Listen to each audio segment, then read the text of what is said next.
special day in Waco. Yeah, what a scene, Rob. There's the $266 million symbol of one of college football's emerging powers. It's McLean Stadium, and it's ready to open for the number 10 team in the country, the Baylor Bears. In one of college football's greatest traditions, the Baylor line. The freshman class takes the field and then forms the tunnel that the reigning Big 12 champion Bears will run out of before taking on SMU. Inside the broadcast booth, Joe Davis, Joey Harrington, Chris Button joins us in just a moment. Hype has never been larger around this program. There's never been more excitement. They're ready to go, but now it's time to play football. Well, yeah, Baylor and Coach Art Briles have spent the last 6 years playing an exciting, fun, fast style of football, and they are on the verge not only of becoming a Big 12 power, but of becoming a national power. And the Bears take the field for the first time. Kind of a microcosm of this Baylor program when you're talking about expectations and you're talking about pressure. It's got to be their quarterback, Bryce Petty. Yeah, Bryce Petty had one of the best statistical seasons in the history of college football last year. 4,200 yards, 32 touchdowns, only 3 interceptions. And I truly believe that Bryce Petty will not only dictate how this season goes for Baylor, but he will dictate the trajectory of this program. They are on the verge, and Bryce Petty has the opportunity to take him over the top. Might be high pressure, but it's the truth. Hey, it's the truth. Let's bring in the third member of our crew now. Down to the sideline, Chris Button. Well, you said it, Joe. The hype, the anticipation over the opening of McLean Stadium is here, and you can certainly feel it on the field. But now it's time to go play a football game. So how do you soak up everything about this environment and still focus on the task at hand? Coach Art Briles says he's going to tell his team, don't feel like you have to go out and win it on the very first drive. Take your time and enjoy this. But Coach Briles told me he has his own pressure. He feels indebted to everyone who made all this happen. He wants to give them a victory and a celebration tonight, Joe. All right, Chris, the athletic director here at Baylor, Ian McCaw, says this is one of the biggest things to happen in the history of Baylor University, which was founded back in the mid-1800s. Number 10 Baylor and SMU after the break.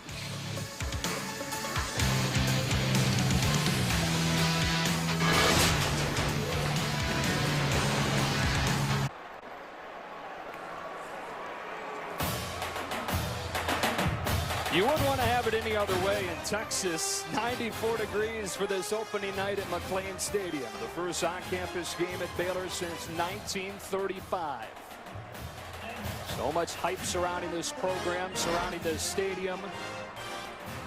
Down to the field for the coin toss, George W. Bush. It is ahead. SMU to win the toss. You'll receive. Very good, gentlemen, right there. Shake hands. Have a great game. You see Robert Griffin III there with the 43rd President of the United States, George W. Bush. SMU wins the toss and will take the ball to begin.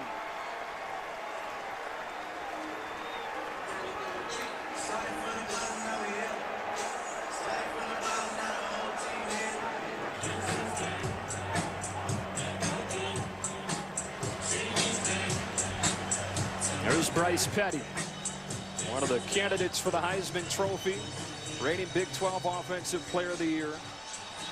He says he wants to be the greatest ever to play here, which would mean bettering RG3, who you see right there with Drayton McLean, whose initial donation got this project started a little more than 2 years ago.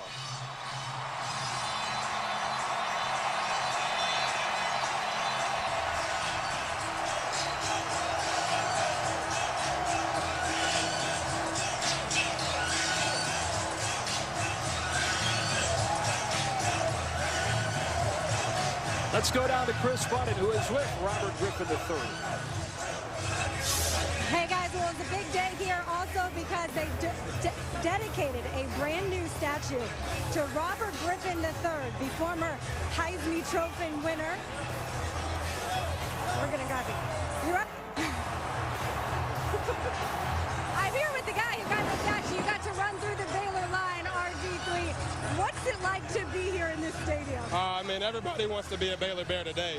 It's amazing. You know, God did wondrous things while I was here. and with Coach Browse, and they continue to do them. I think everybody here deserves this. It's amazing. I got to ask you about Bryce Petty. Of course, there's going to be the talk about the Heisman and the expectations of following last year. What are your advice for him? Nothing else matters. When you step on that field, when you go between those lines, nothing matters. Awards don't matter, stats don't matter. You go out and play with your boys. That's what it's all about. I appreciate it. RG3, go enjoy the environment. All right, man. Guys? All right, Chris, he said during the press conference for the unveiling that he wore the jacket there to be somewhat formal, but he's in jeans and tennis shoes because he's here to party. Yeah. And Robert Griffin III said two things that hit it right on the head. Number one, everybody wants to be a Baylor Bear today. That's what this program has built. They've got the eyes of the entire country watching them. And number two, if you're Bryce Petty, nothing else matters but playing football. Not the country's expectations, not anything, not the Heisman voters. Nothing matters but playing football with your boys out there. Go do it.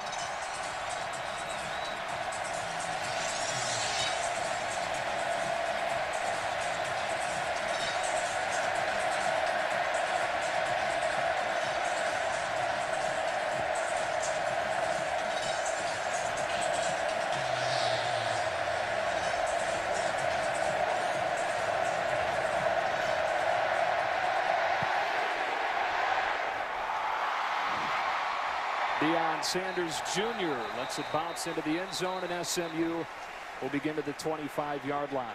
Looking for a bounce-back season after missing out on a bowl last year for the first time since 2008. Neil Bertram, who started the final two games as a freshman last year, makes the start. We talked with June Jones about him. He feels good. He likes his temperament, but he admits you never really know until you get inside that atmosphere. Well, absolutely. Neil played in relief of Garrett Gilbert when he got injured late in the season. Looked kind of shaky when he came in at first, but had a moment, had a couple games to settle down, looked very good at the end of the season against Central Florida, and a Central Florida team that took it to Baylor in the bowl game.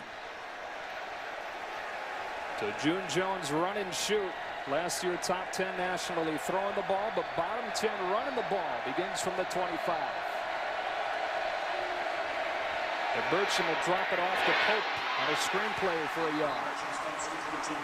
It's thrown down by Avion Edwards and Bryce Hager. A converted linebacker with the first touch for SMU, 2nd and 9. Well, converted linebacker, converted running back, converted back to linebacker. Kevin Pope has done everything for this SMU team, and they're going to ask him to carry the load in this running game. Not just carrying the ball out of the backfield, but catching the ball as well.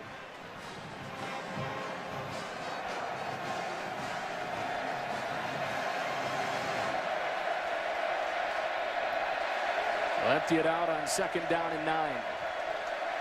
With the play clock winding inside of 5. All 11 men within 8 yards of the line of scrimmage, so he looks to beat it over the top, but nothing there in search of Raheem Malone as we look at our impact players. Well, yes, SMU is going to throw the football. We know that. Darius Joseph caught 103 passes last year. And Kevin Pope, we talked about him a moment ago. SMU's Mr. Everything. On the defensive side of the ball for Baylor, Sean Oakman is just a freak. 6'9", 280 pounds. Watch him disrupt things in the backfield. And, of course, Bryce Hager, the all-conference middle linebacker, anchoring things down in the middle. Opening drive, SMU 3rd and 9.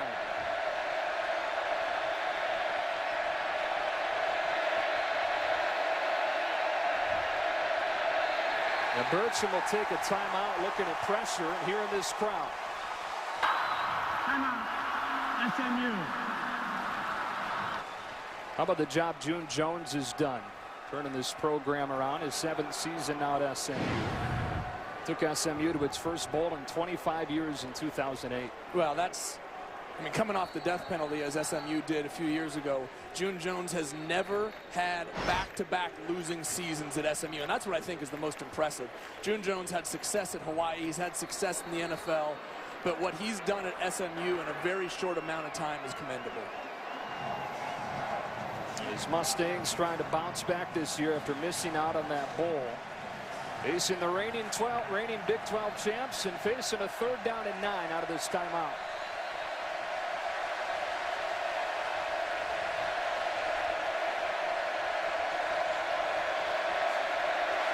They bring only 4. Bertram wants to drop off the screen to Pope and does, but it's slung out and it's 4th down.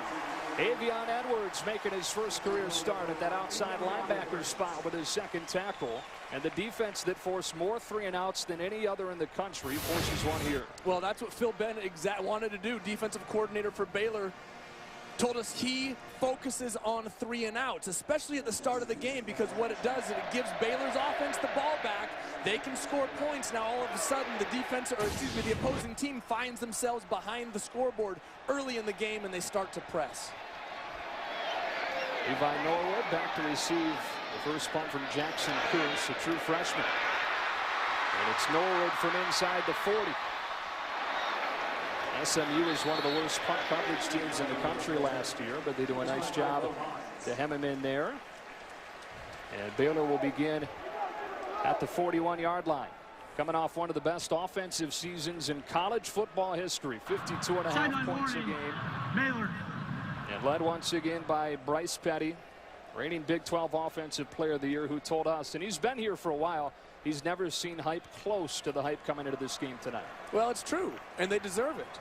Baylor has done an incredible job of building from really nothing. I mean, they were the bottom of the Big 12. Robert Griffin III takes them to a Heisman Trophy. Nick Florence puts them on the offensive map, and now you've got Bryce Petty about to take them over the top. And Linwood will motion out to make it an empty set. The flag comes in. And an illegal procedure. Number 75 offense. 5-yard penalty. First down. One thing with Baylor, they were the most penalized team in the country last year. Well, when you go at such a tempo, you're gonna make a few mistakes, but I guess you bank it. Yeah, you live with it. You bank that you're gonna make a few more plays as well. So 1st and 15 to begin. And Petty with a quick toss to Jade Lee. An open field tackle for Ajay Montez, making his first career start. One of 3 defensive backs making their first career starts tonight. Not a comfortable team to do that against.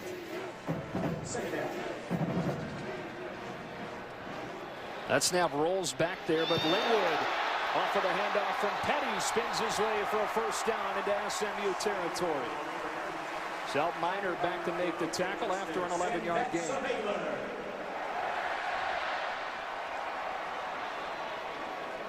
Here's Petty off play action, almost picked off with a miscommunication. Yeah, Goodley going deep, threw it underneath. Well, that was a choice route there by Antoine Goodley in the seam. Bryce Petty thought he was going to cross the safety's face, let go of the ball before he made his break. It was great timing, except Antoine Goodley saw something else and took it up the seam.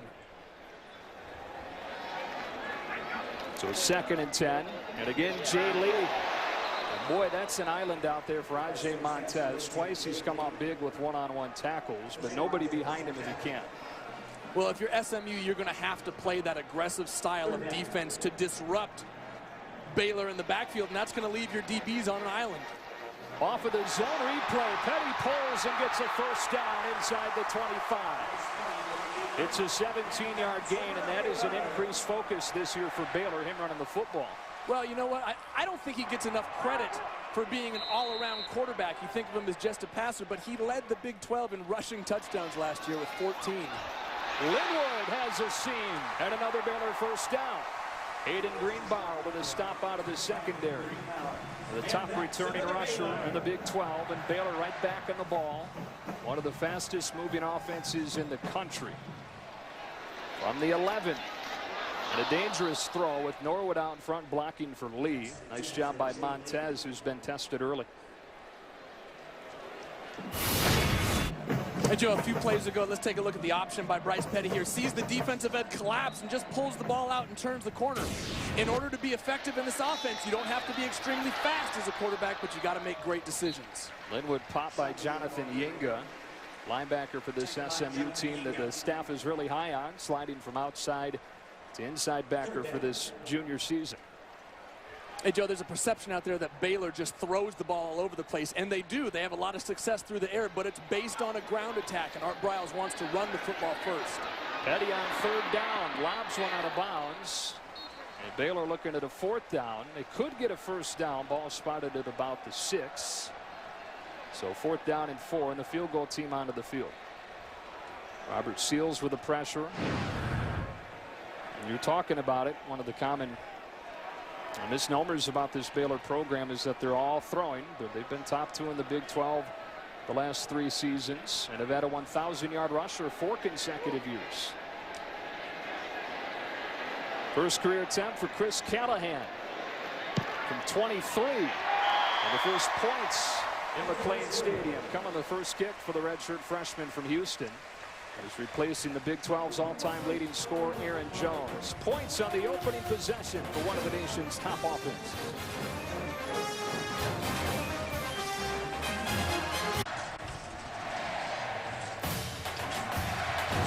Fox Sports 1 college football is presented by the Cree LED Bowl.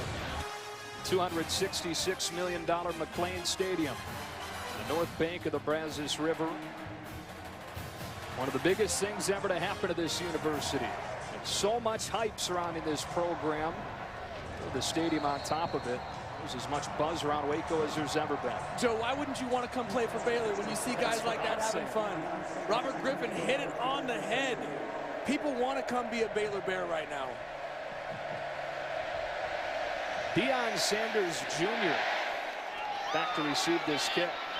And backs him into the end zone. He'll bring it out. And Sanders Jr. with some space to get it to the 23. Cost himself a couple of yards by bringing it out of the end zone. And SMU gets ready for its second possession. What'd you see on that first 3 and out? About what I expected. I saw some aggressive defensive calls from Baylor. They brought the house a couple times. They faked it once to the young quarterback in Neil Bertram. And what I want to see from Neil now is you're on the road. The crowd is loud. You got a big, big environment here. Settle down, make a first down, and get this offense rolling. Former SMU head coach Phil Bennett, you saw there, now the defensive coordinator at Baylor. Prescott Line in the game at running back for the first time. Bertram throwing for Nelson, well defended by Xavier Howard. The secondary is the #1 concern, or at least question, for this Baylor team, and Howard, a guy they really like.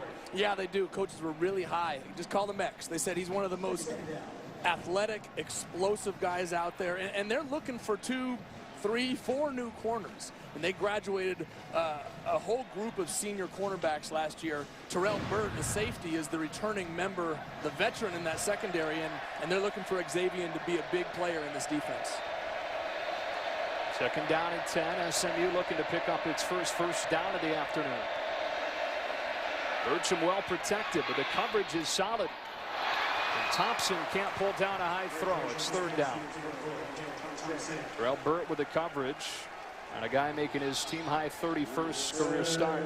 We know, Joe, that play right there was made by the pressure coming off the left side. Bryce Hager right here gets in the face of Neil Bertram, forces him to slide over out of the pocket, and consequently he was late on that throw. He had his wide receiver open, but it was the pressure up front that made Neil Bertram slide out, and he was just a half-second late, and that's all it takes.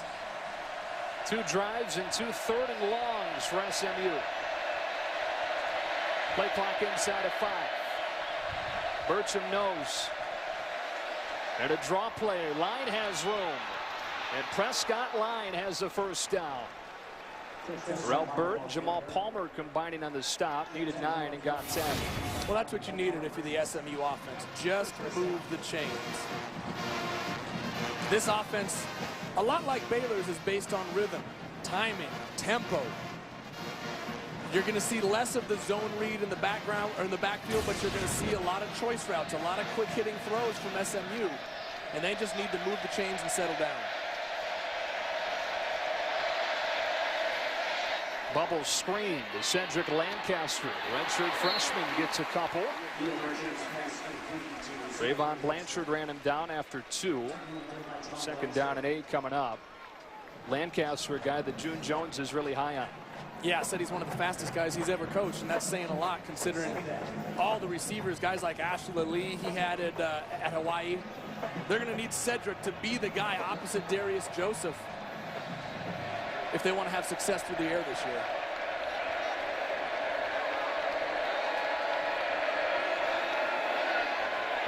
Here's another screen play. Bryce Hager, the quarterback of this defense, said it sniffed out.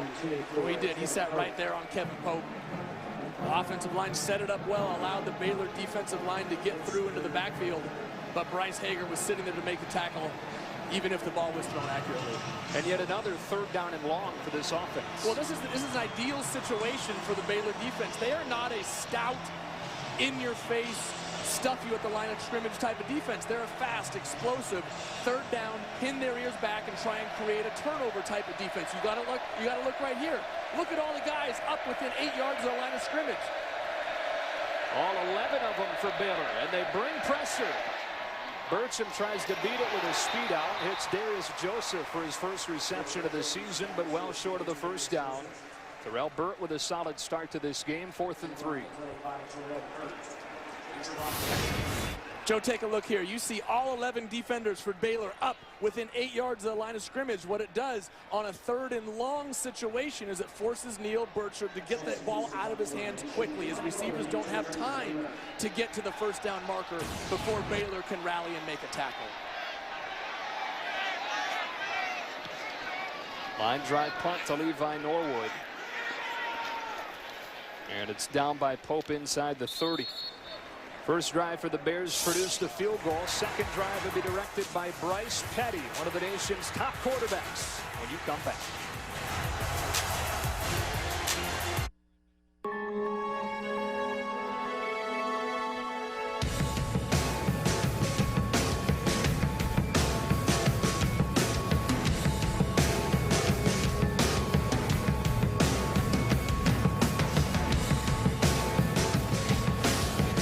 Back at McLean Stadium, the north bank of the Brazos River here in Waco, Texas, where the Bears have a 3-0 lead in front of a capacity crowd of more than 45,000. I think the fire marshal would be upset if they said it was too much higher than that, but it's certainly more than 45. Second drive for the Bears under the direction of Petty. Let him do a field goal on the first drive. Off play action on 1st down. With a strong arm has Jay Lee for his 3rd catch and 16 yards to the 46. And picking on Ajay Montez early. Well, what Bryce did there is he saw the pressure coming off the edge. Saw the linebacker pretending to come, and what he did is he checked out. Read the linebacker, went to where they were vacating an area. Another play action pass. Lofts it deep and too far for Goodley. We talked with Bryce Petty about last season, and he said some of the things that stuck with him were those overthrows and the couple of losses. Oklahoma State, the bowl game against UCF, and just overshoots Goodley there.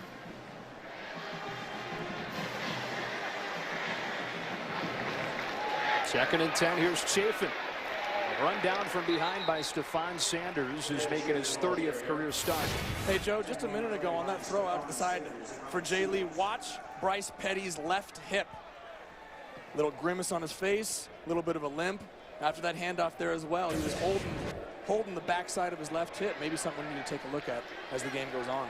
And look at a 3rd and 9 now.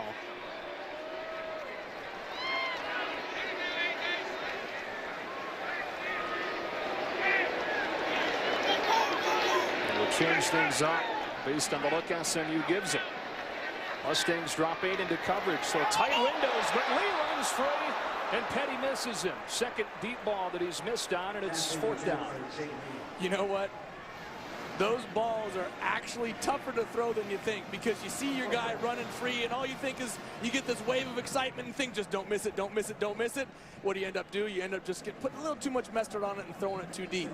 Sometimes the easiest ones are the hardest ones. Right? Absolutely, and it's what we talked about earlier. This all has to do with excitement, with momentum, with trying to make big plays. Just settle down. You know, everybody has it. It's not just SMU who has the jitters right now. It's Baylor, a new stadium, excitement. Settle down and play your style of football. Four-year starter Spencer Roth with his first punt of the year. Lancaster goes back to field it inside the 10, and he's pulled down by Levi Norwood. So SMU will be backed into the closed end of this stadium. Bryce Petty with a grimace on a missed deep ball.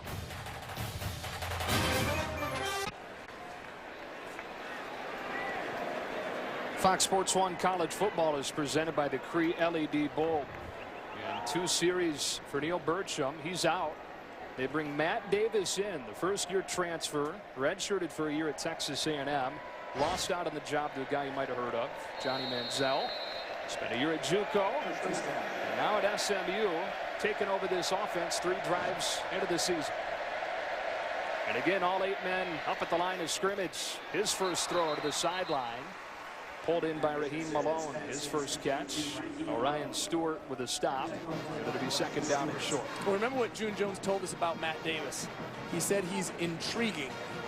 That's a key word for a coach. He didn't say he's not going to play, or he didn't say he's fast, or he doesn't say he's slow in picking up the offense. He said he's intriguing, which means there's got some upside. He's got some potential. He likes him, but maybe he's just not quite ready with the full grasp of the offense yet.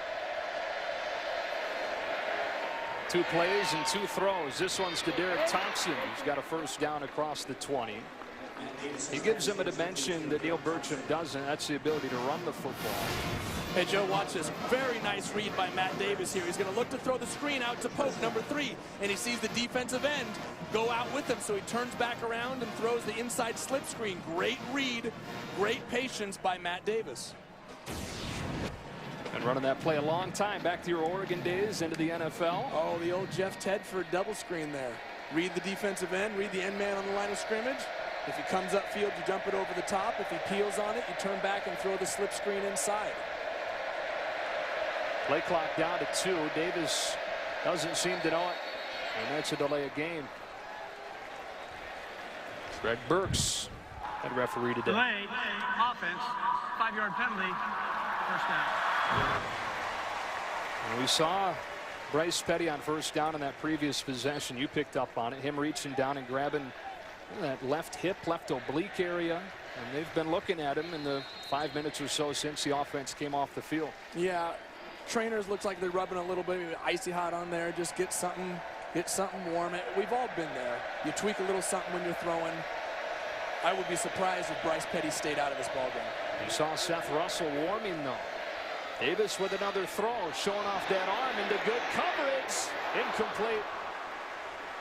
Wanted Thompson. It was covered by Xavier Howard. He's shown to be just as impressive as the staff said he would. That's right. The second time we've talked about Xavier Howard here. Look at him singled up in man coverage. No help. It's just him and Derek Thompson out there. He does a great job of keeping his leverage. He never let Derek Thompson get on top of him. He controlled where the route was going. Great play by Xavier Howard. You surprised we're not seeing more run plays? I mean, I know that this is June Jones. This is June Jones's run and shoot offense, but he did say that he wanted to run the ball a little bit more. You know, when your leading rusher has 300 yards from a year ago, things need to balance out a little bit. Heavy screen game early, but Blackshear was ready for this and jarred loose. Steven Nelson couldn't hang on. Avion Edwards picked it up and sets up first and goal. Steven Nelson, on the play, right, Edwards for Baylor.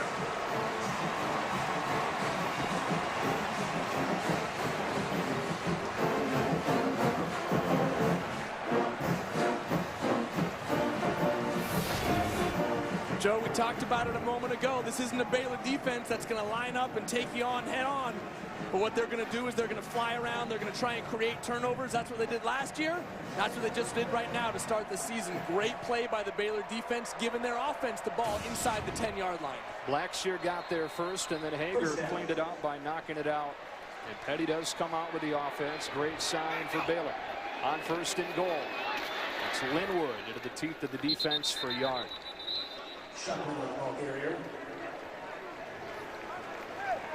And you know that all 45,000 people that had a good look at it here, and everybody watching across Texas and Baylor fans across America holding their breath until they saw Petty come out for this drive.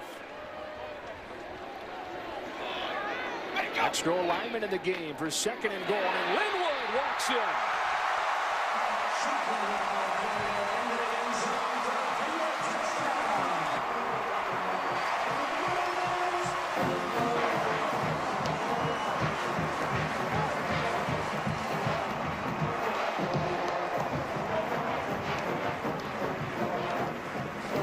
Big 12's leading returning rusher has the first touchdown in this new stadium. The first of what I'm sure is going to be many touchdowns for Shock Linwood this year. Callahan's extra point is good, and Baylor takes advantage of the takeaway with Shock Linwood, the sophomore from Linden, Texas. In from 4 yards. So Petty seems to be okay. So does the Baylor offense, taking advantage of the defense. 10-0.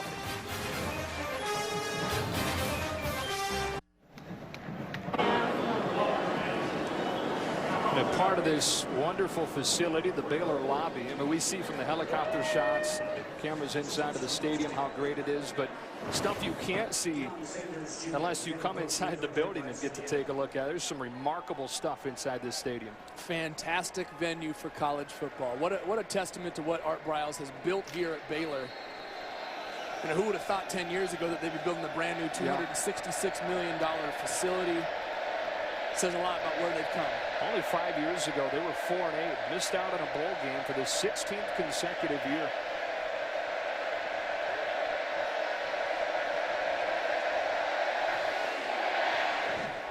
And again, Deion Sanders Jr. was parked at the 10-yard line before the kick, so he's retreating to catch it in the end zone and pulled down just past the 15. Deion Sanders Jr. So second drive coming here for Matt Davis. And Neil Burcham for a couple of possessions, average about 2 yards a play on those possessions, and then went to Davis. And an injured player for the Bears.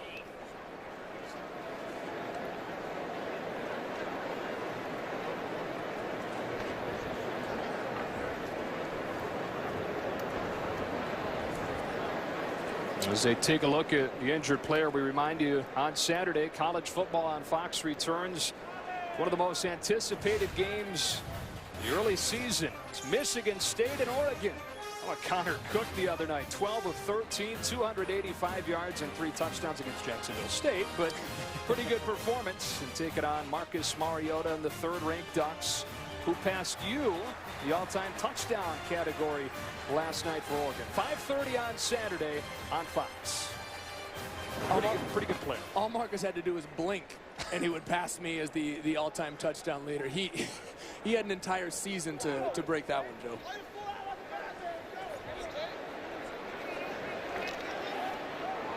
Cole Edmiston, the injured player, helped off by this training staff. So here's Matt Davis again. Started to see some signs of life from that offense on the previous possession, his first possession, before the first SMU turnover set Baylor up with a first down and goal.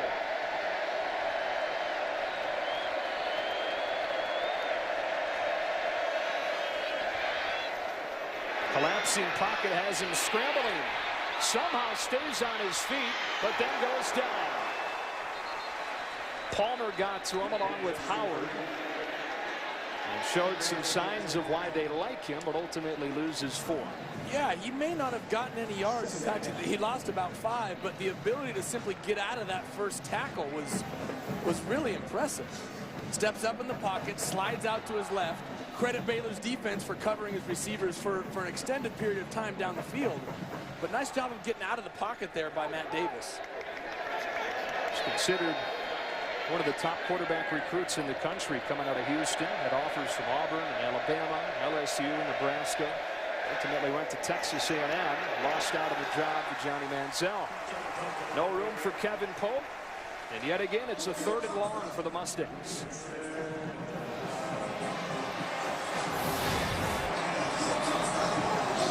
Joe, watch Bryce Hager here come in and finish off Kevin Pope. Just drops a shoulder into him. More just a forearm. Welcome to McLean Stadium.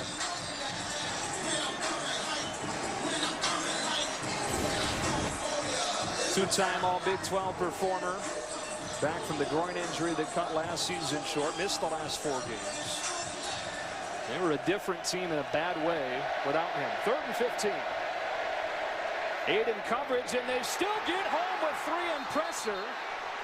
And Sean Oakman will get credit for the sack. The 6'9", 280-pounder out of Lansdowne, Pennsylvania. Penn State transfer, one of the more imposing figures in college football. I don't know that I've seen a man as big as Sean Oakman before. I love what the coaches, what Arch Briles said about him the other day. He could shake your hand from across the room. The guy's reach, the guy's length is incredible. That time he just uses pure speed to get around the edge. He's going to be a force in the Big 12 this year. 6'9", 280 and jacked. I mean, he's cut. Baylor sent to get good field position. Here's Norwood. Back into the 49. Had 2 punt return touchdowns last year. Has a chance on this one.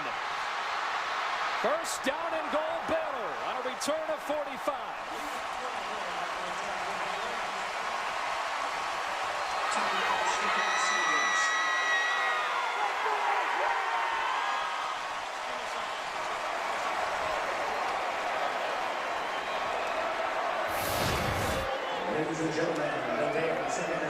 Joe, last year, all Big 12 as an all-purpose player, Levi Norwood shows why he's such a valuable part of this Baylor team. Again, Baylor's offense now is set up inside of the 10-yard line. We talked about SMU getting first downs to establish rhythm. They need to get first downs to flip the field. Baylor's working with the short field every time. Chafin gobbled up. Got back to the line of scrimmage. Zach Wood made the stop. We're talking about an offense that averaged over 600 yards a game last year. Getting the ball inside the 10 for the second drive in a row. Well, they're going to have 17 points and 17 yards. I mean, they started on the 8-yard line last time, starting on the 4-yard line this time.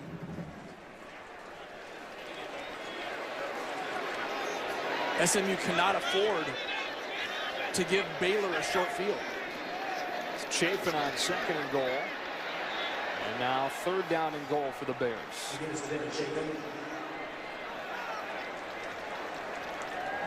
Hard to nitpick this offense from last year, but they were not very good in the red zone. Now, granted, most of the touchdowns came from outside of the red zone. Exactly. But down in the middle part nationally, 66th in red zone offense.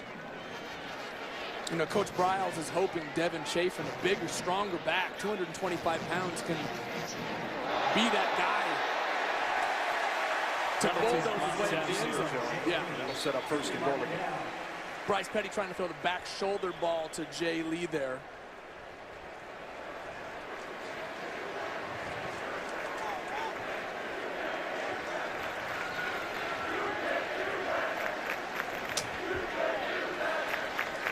Illegal formation, offense, holding, number 10, defense. The penalty's offset, third down. So we'll redo the down, and SMU gets a break.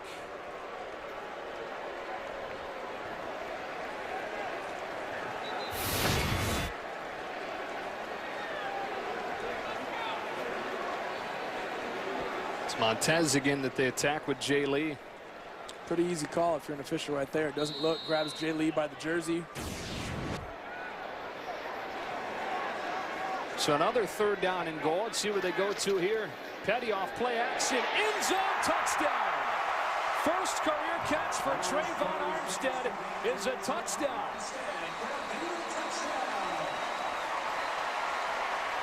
Flags coming in the celebration.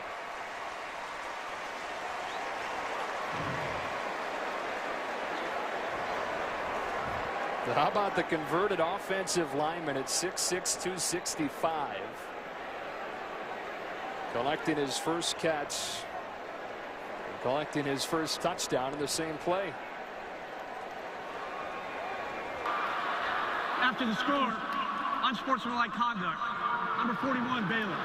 15-yard penalty being forced on the kickoff. In all fairness, old linemen don't have many opportunities to celebrate like that. Exactly. I love what Bryce Petty said about him the other day. Trayvon is the type of guy, if you told him to run through that wall, he'd run through that wall. But he followed it quickly by saying he's not stupid now. He'll do it because he's a great teammate and he'll do anything for us. Maybe Bryce should just tell him, hey, don't throw the ball into the band next time. Right, he'll learn. First catch. Callahan's extra point. Makes it 17-0. SMU spoon-feeding it to Baylor, who we know doesn't need that. It's a return by Norwood inside the 10 to set up the Armstead touchdown on third and goal. Her passion for soccer turned into an obsession to be the best. Mia Hamm has always been driven by one thing: winning. Mazda has always been driven to build award-winning vehicles. So now, during Mazda's winning lineup event, you'll find 2 cars on Car and Driver's 10 Best list. And for the second year, Mazda is KBB.com's lowest cost-to-own brand over 5 years. Come see Mazda's most acclaimed lineup ever.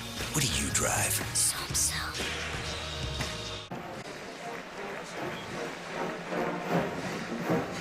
Back here at McLean Stadium, Waco, Texas. First game in this facility. Baylor with a 17-0 lead, 2:40 right into this opening quarter.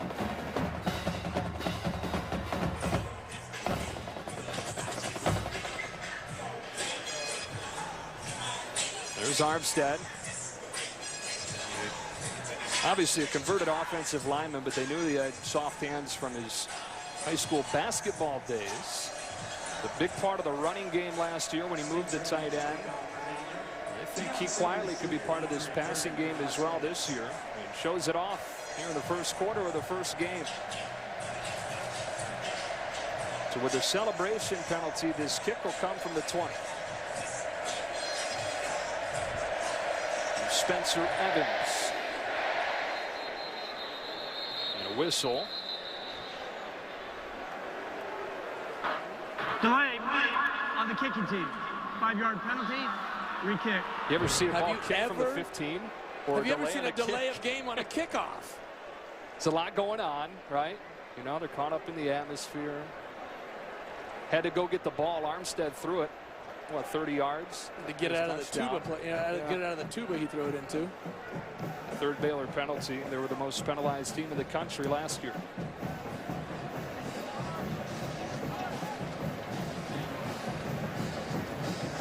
So a kickoff from the 15 and a chance for SMU to get its best field position of the day.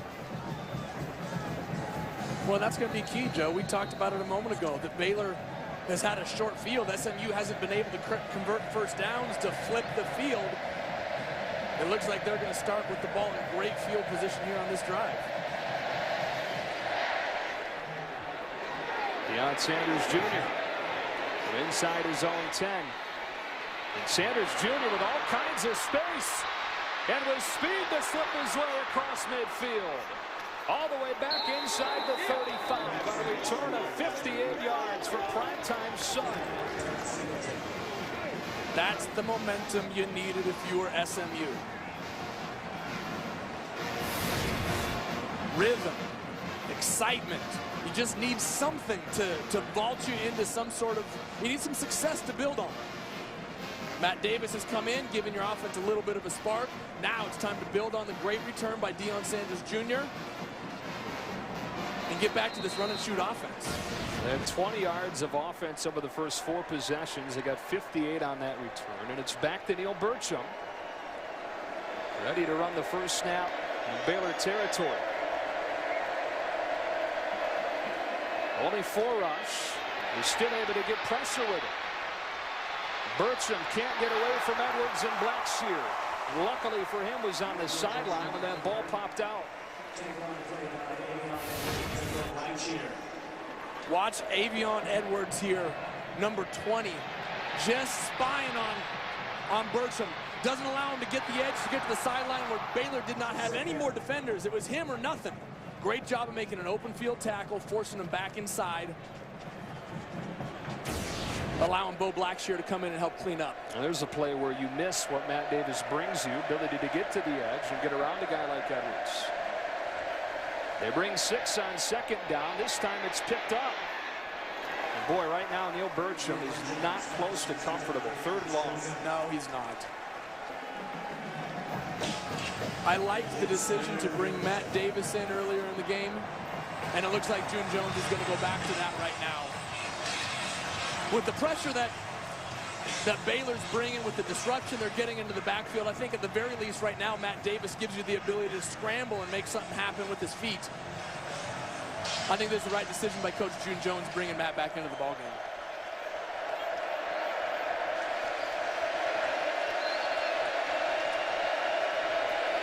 Seven in coverage and a quarterback draw.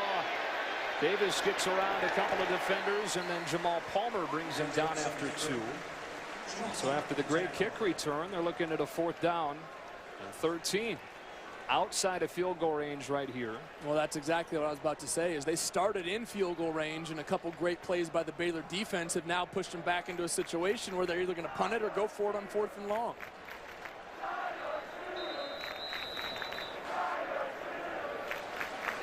Timeout, SMU. They're second of the half. 30 seconds in lead.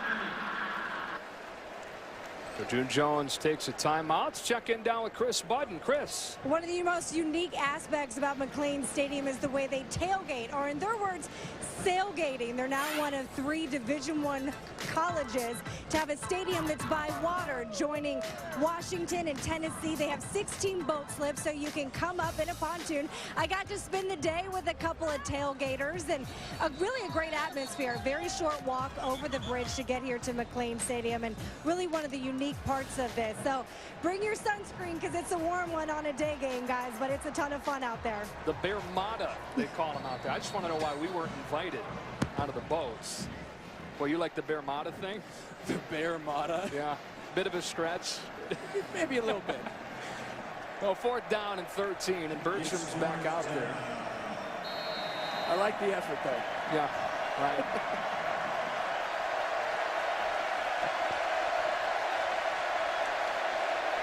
Looking short side into double coverage, and a smart play by Stewart not to catch it, though not sure he didn't try to catch it.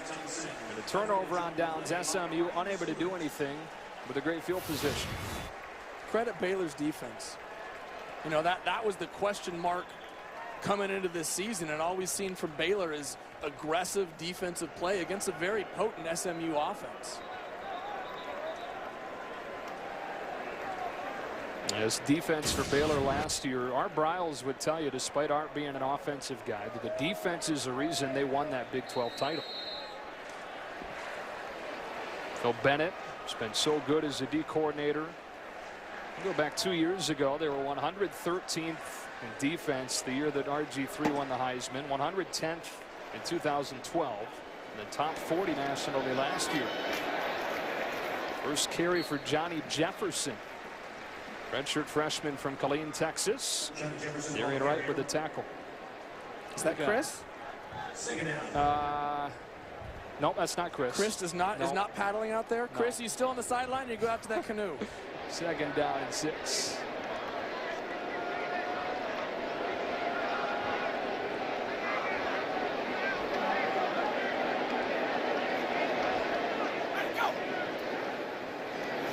Petty well protected, a pocket to step into for a 1st down. Links Hawthorne with only his 3rd career reception into the starting spot today with Corey Coleman's hamstring injury. And great job by Links there coming back to the ball. He found himself a softness in the zone, settled down, and as Bryce Petty delivered the pass, he came back to meet it, not allowing the defender to get there. Pressure picked up, in trouble for SMU. A deep ball to the end zone. Touchdown! And what an exclamation for K.D. Cannon to announce his arrival to Waco. K.D. Cannon. It's the touchdown.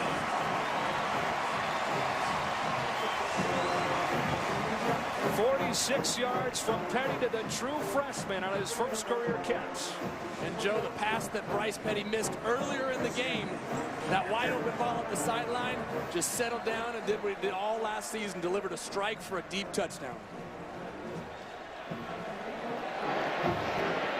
And just when it looked like SMU was maybe getting some momentum with a kick return, Baylor steals it right back. And Joe, watch K.D. Cannon here. He releases on the safety, gives a little nod to the inside, just enough to draw him down. And that's just flat speed. Flat speed running by the safety there. Tevin Reese, remember, their speedster from last year graduated, and they're looking for someone to take his place. Yeah, this is a bit alarming for Baylor, seeing Petty again grabbing that lower back. Well, yeah, boy, game 1. I think he took a shot on that option that he was running earlier in the ball game. Maybe took a helmet back there. It's obviously bothering him.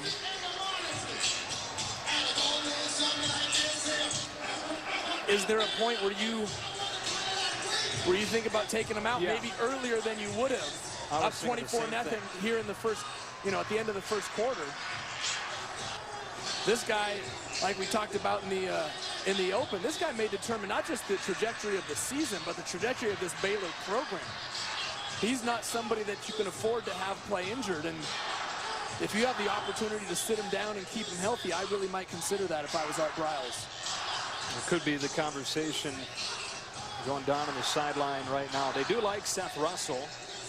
They'll say he's the future after Petty. And Baylor's gotten to the point in this short time where they really do just reload. You know what? I had a chance to go down in pregame and watch Seth throw the ball a little bit. He can spin it. Bullet of a kick out of the back of the end zone. Oh, Friday, UFC Fight Night returns to Fox Sports 1 with an epic night of bouts, including a middleweight showdown between 4th-ranked Jakari Souza and 7th-ranked Gegard Mousasi. The action starts Friday at 7 Eastern, only on Fox Sports 1 and streaming live on Fox Sports Go.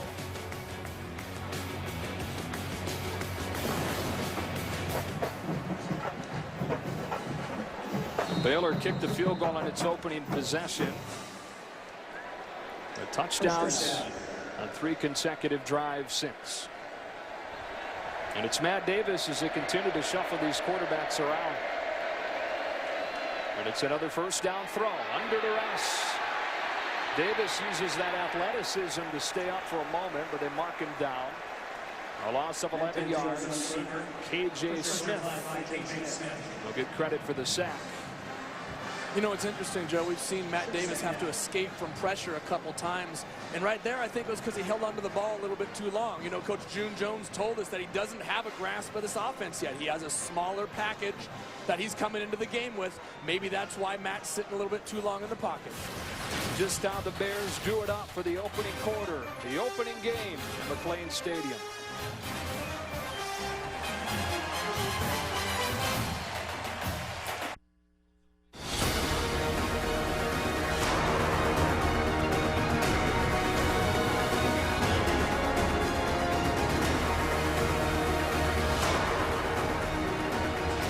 Dominant first quarter for number 10 Baylor.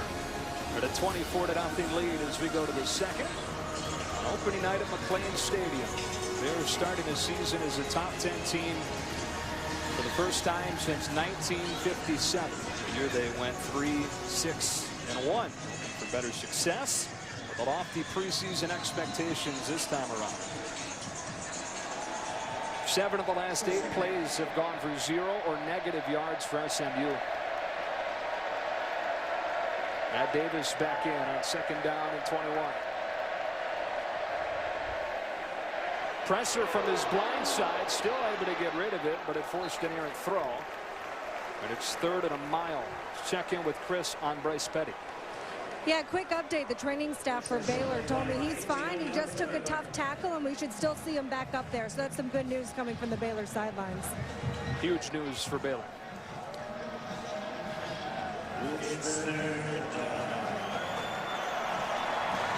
So very well, could find out quickly here with another 3rd down and long for the Mustangs.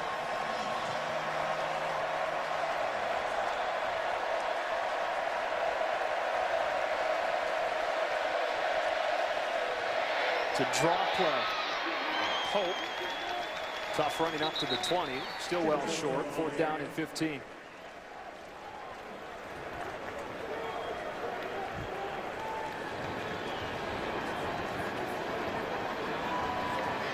Punting back out for SMU.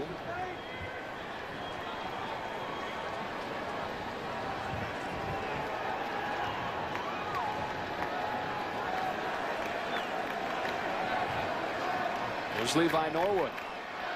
Brought it back 45 yards his last time.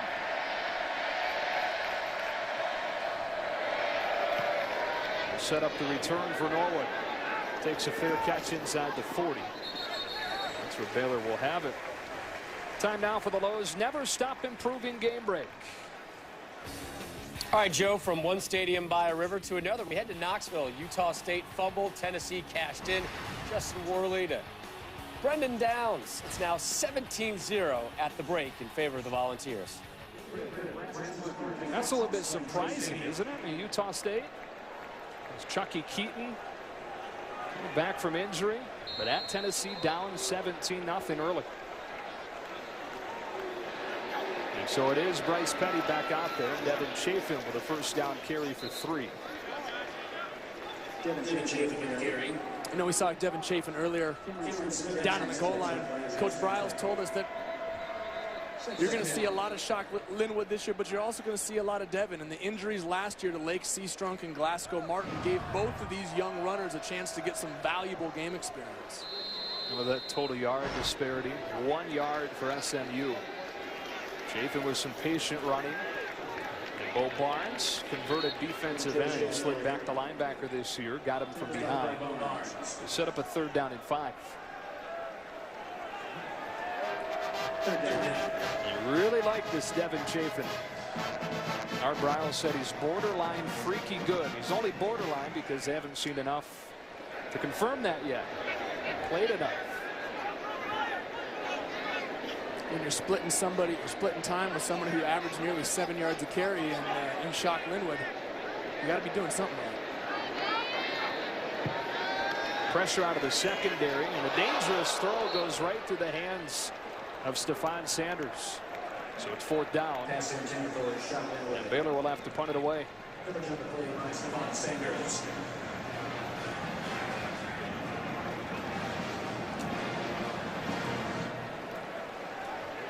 Rare 3 and out for the Baylor offense. Cedric Lancaster back to receive this punt. Spencer Roth.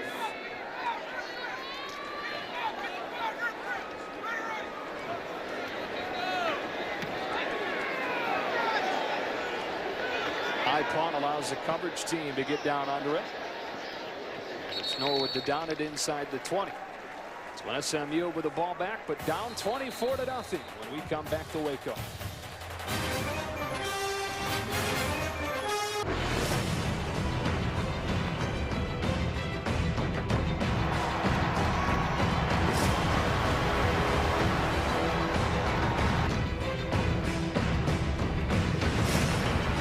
Class of 2018 will always be able to say they were the first to do the Baylor line in McLean Stadium. 4,000 freshmen in those yellow shirts, and kind of backwards here. They get those great seats. The lower bowl right up against the field. Hope on first down. Colin Brentz has him. Gain of a yard. Speaking of a good seat, Chris has one down the field. You know, one of the many reasons that Art Bryles loves this stadium is how it affects recruiting. And right behind it, you can see the recruiting suite. Fully furnished is where the recruits spend pregame. They go and then watch the game upstairs. He says this weekend he expects to have twice as many top recruits here at Baylor than he says any other university in the country. When I asked him, how does this affect your recruiting? He said, now you can drive down I-35 and you see it from the highway. Before, you never had that with Floyd Casey. He wouldn't even take his guys there. And now he says when an 8-year-old drives down, he can see that and say, Grandma, what's this? Well, that is McLean Stadium. Yeah, and being on I-35, they say anywhere from 40 to 50 million cars a year are going to be going by here. Seeing this, really what is a monument to this turnaround, what Art Bryles has built here. 3rd and 5 for SMU. Inside that recruiting lounge. Art Bryles said that he's not recruiting on tradition yet. They're in the infant stages of turning this thing around still. Recruited on flair and flash. And it used to be that meant the sweet unis. Now it means the new digs. Pressure on 3rd and 5. Davis took his eyes down early. Scrambles away from pressure and just heaves it up for grabs. And Howard went up and got it. Xavier Howard with the interception. And Baylor takes over at the 30. Well, Matt Davis there may have paid a little bit too much attention to his former teammate and Johnny Manziel. And, you know, this is just not a play that you can make. You just can't do this. You can't make this decision. Scrambling out to the left, turning back, throwing all the way across the field on your own side of the field.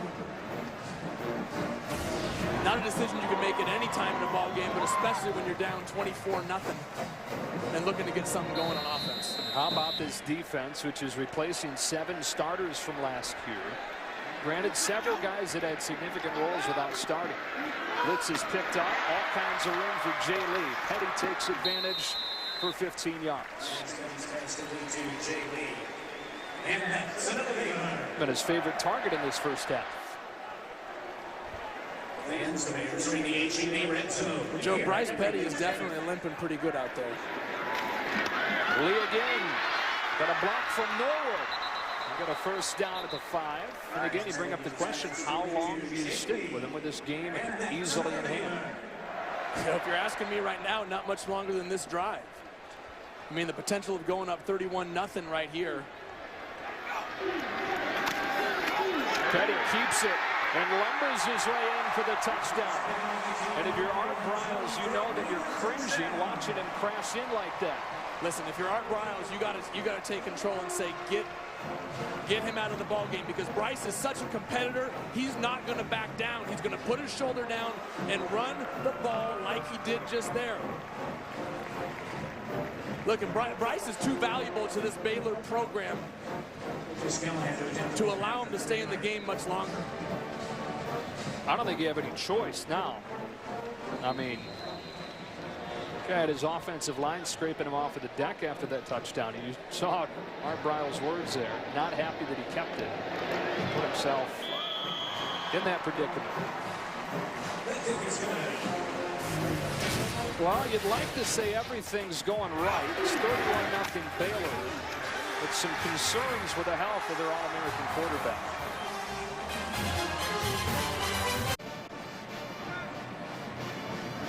Joe's after this hit by Jonathan Yenga that we saw Bryce Petty start to limp a little bit, hold his back. That was back in the first quarter.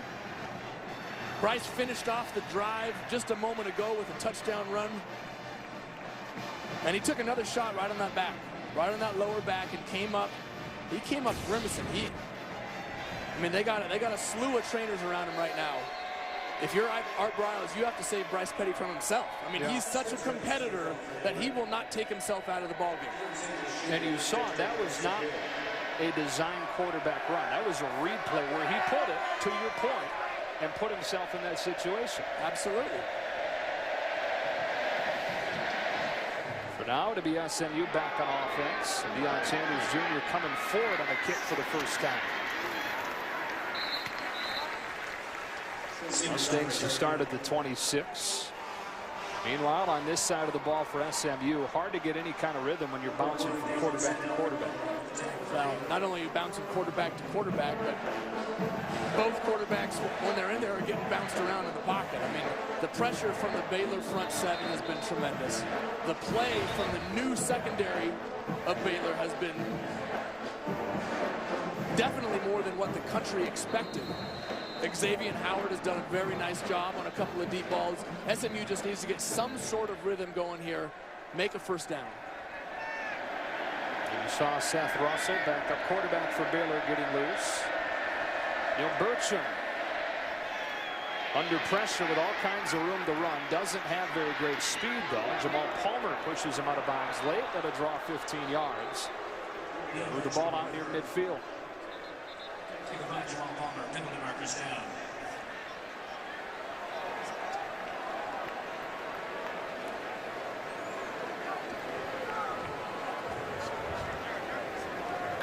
Personal foul. Number 92, defense.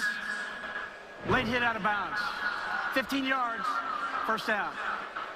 It was 92, Jamal Palmer. Honorable mention all Big 12 last year, despite not even being a starter.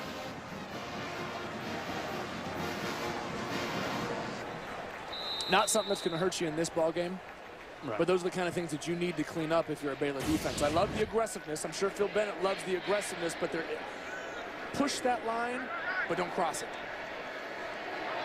They're not going to hurt you in this game, but going to hurt you when your goal becomes things like winning a national championship, getting into that college football playoff, which they're not shy about talking about. First down carry for Pope goes for 5. Tackle on the play by Brian Nance and Grant Campbell from Baylor. Grant Campbell with the stop for Phil Bennett.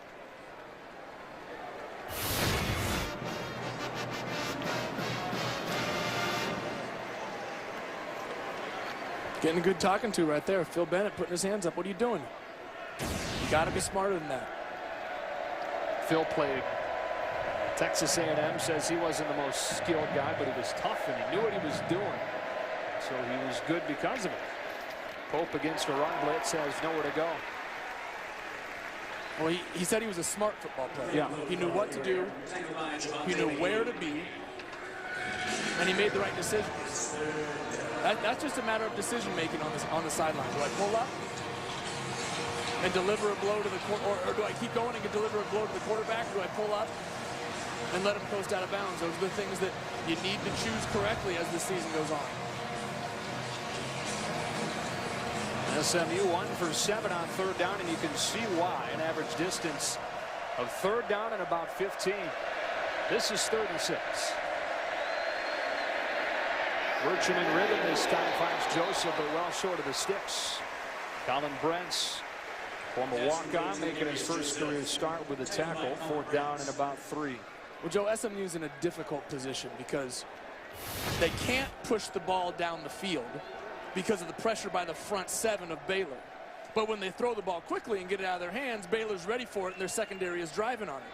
So they're kind of in a catch-22. If they drop back and try to throw the ball deep, the quarterback's getting sacked and flushed out. When they throw the ball quickly, the secondary is driving it and making great tackles before they get to a first down. Baylor was the second best fourth down defense in the country last year. And the speed out is out in front of his intended receiver Malone. That's turnover on downs. That time it was a quick throw and there was pressure. Well, yeah, the pressure forced the throw by SMU. You call it cover 0, you call it gold, blitz, flash, whatever you want. The pressure by Baylor's defense is disrupting everything SMU is doing today.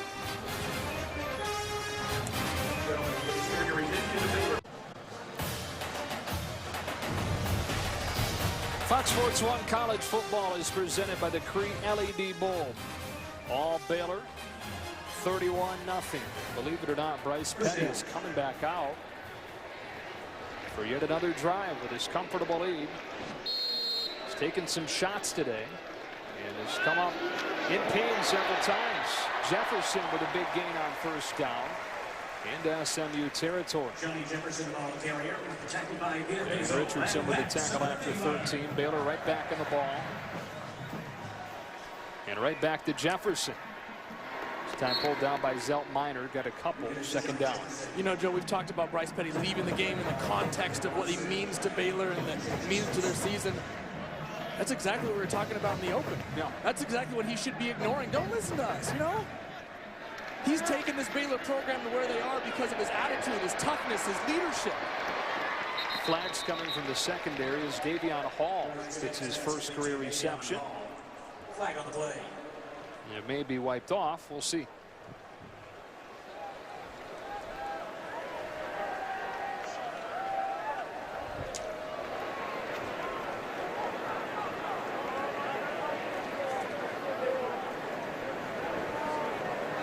Personal foul, shot block. Number 2, offense.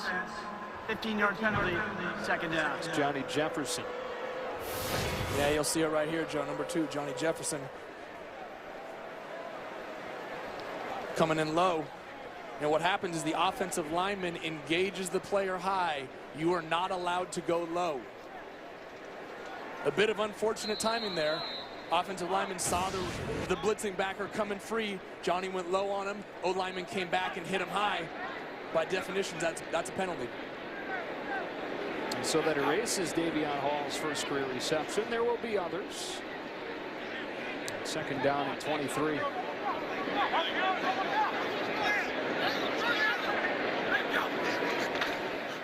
Bubble screen for Norwood. Blocks from Hawthorne and Hall, but the defense rallies and Yinga knocks him down. Bryce Petty a season ago, 4,200 yards, 32 touchdowns, only 3 interceptions, broke 17 school records, and wasn't invited to New York for the Heisman ceremony. Frankly, I'll be honest, that was a joke to me. Bryce Petty deserved to be in that room in New York in December. Definitely, without a shadow of a doubt, one of the best players in college football last year. He deserved to be there at the Heisman Trophy final.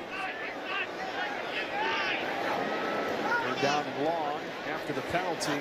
Into a tight window. Looked like the defense got there early, but no flags. Darian Richardson will get credit with the breakup, and it's 4th down. There's a ton of similarities between it, not just this year, but the whole career trajectory with Bryce Petty within this Baylor program to you towards the end of your career at Oregon. Well, yeah.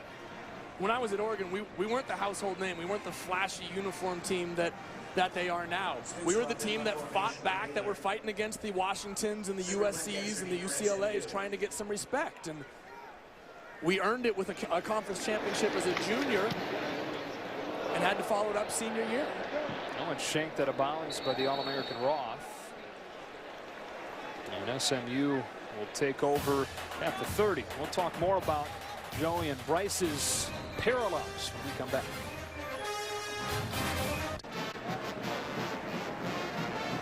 Baylor and Bryce Petty with a 31-0 lead midway through this second quarter. Welcome you back inside. Joe Davis, Joey Harrington. We went to break talking a little bit about the similarities between the back end of your career at Oregon as you moved into the spotlight and what Bryce Petty's been going through the last year or two here. Well, yeah, it's eerily similar to where the Oregon football program was at that time. Yeah. We were picked to finish 7th in the conference as my junior year. We went out and shared the Pac-10 conference championship and had to follow it up my senior year with the big Heisman campaign, with the national attention. I mean, it's really similar where the Baylor program is right now to where Oregon was 10, 15 years ago, which is why I say this is such an opportunity for Baylor as a program. Bryce Petty not only has a chance to go out and make a splash for himself individually, but he has the chance to really vault this Baylor program into one of the elite programs in the country. Second down. And there is Petty. A little bit surprised to see him back in on that last possession after getting knocked around a couple of times and clearly coming up in pain in that lower back area. And the 31-0 lead past the halfway point of the second quarter. Draw play. Prescott line gets a couple. So you guys both kind of broke out of the scene as juniors. You both came into your senior seasons highly touted. You had the billboard in Times Square. Wow. Part of your We're digging campaign. for this one, huh? How about that? Yeah. He's okay, I like it. You know what? He deserves the attention. Yeah. He deserves the billboard. Yeah. But Petty doesn't start with H. You know, Harrington, Heisman, Harrington, Heisman. So, come on now. So we can't put him on a billboard. Well, no, you just can't call him Bryce Heisman, right? Okay, yeah. right, yeah. Alliteration doesn't work real well there. Hurts him across his body. And able to find Thompson for a first down. Yield Merchants and is come by Eric Thompson. First down. You know, I was saying earlier in the quarter that Bryce Petty had to come out of the football game. I'm going to reverse course here. And I think it's a good decision for him to stay in, and here's why. He's ignoring what everybody else says he should be doing, right? The whole country thinks he should be coming out of the ball game right now to save himself for the rest of the season. Instead, he's staying in and showing to his teammates that he's a leader, he's gutty, and he'll do anything he can to win football games for this team. And that's what your teammates need to see from your quarterback. But, I mean, you say that, but how about your Heisman tips? Number one is stay healthy. So are you going to have to flip back to your first Okay, stance? I'll go back to what my dad told me. Are you hurt or are you hurting? Because it's different. Only Bryce Petty can tell you that. Yeah. Right now, I'd say he's hurting. Number 2 and 3, don't believe the hype, good or bad. People are going to say great things about you when you're doing well. When you stumble, people are going to say bad things about you. You're never as good or as bad as they say you are. Don't force the issue. Here's a screenplay and bounces right off of the shoulder pads of Pope. I want to go back to this for a moment. Don't force the issue was the third point I wanted to make about Bryce. And it's not just Bryce, but it's Coach Briles. It's the Baylor program right now. We're all watching. The whole country is watching to see that exciting, energetic, explosive style of football. That just happens by being Baylor. That just happens by doing the things that Coach Briles has coached you to do. You don't need to try and make a home run every time. The home runs happen when you do things the right way. And number 4, you just got to get lucky. I mean, that's the reality. You need to have the right game at the right time and hope the right eyeballs are watching. And then things just kind of tend to fall into place. Going to get a delay penalty and make this a 3rd down and even longer.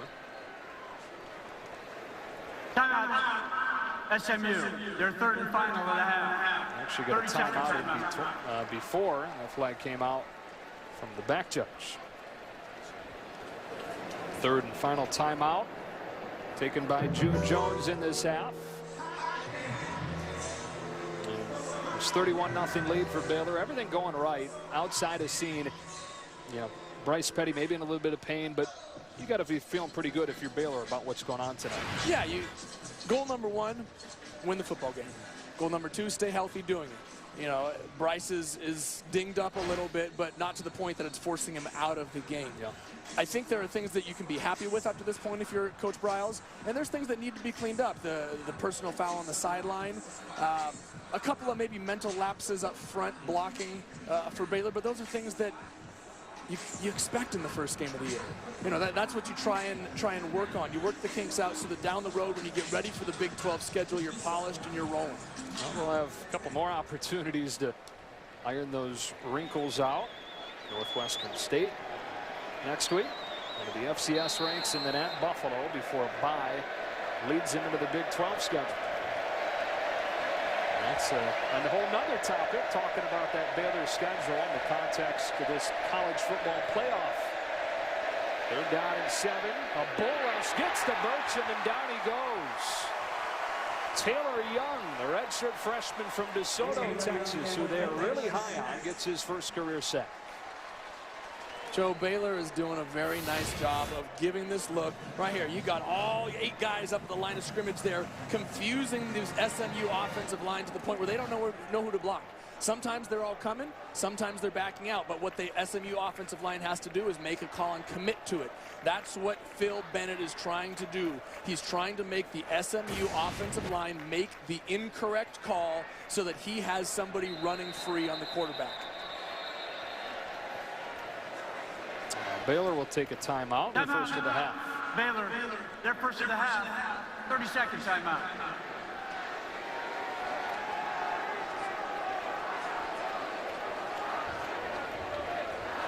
Check in with Rob Stone in L.A. to see what's happening on the AT&T halftime. Hey, Joe, we'll show you how Tennessee shot out to a strong start to the season. Plus, Joel and Dave will tell you who the best of the Big 12 was this weekend. And we're going to look ahead to Saturday's huge Michigan State trip to Oregon. That's all coming up on the AT&T at the half. All right, Rob.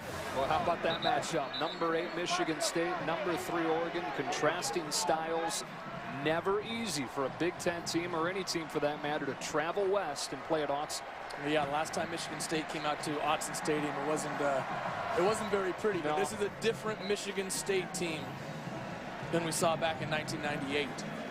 The year later was the last time those two teams played, 1999, a 27-20 Michigan State win in East Lansing. 4th down and 15. Offenses out there for June Jones. And more pressure, another sack. Javante McGee got there first, and then Sean Oakman cleaned it up. The 5th sack of the night for this Baylor defense. You know, Joe, it doesn't matter what quarterback is in there for SMU right now. They don't stand a chance. The pressure from Baylor's front 7 has just been fantastic all night. Look at Sean Oakman swim the block, get into the backfield.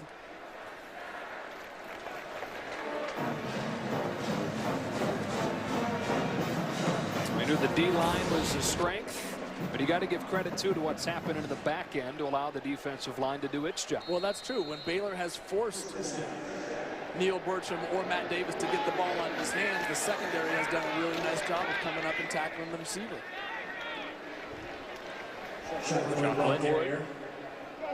Stop by Stephon Sanders. They quickly go out. Johnny Jefferson comes in to wind down this first half.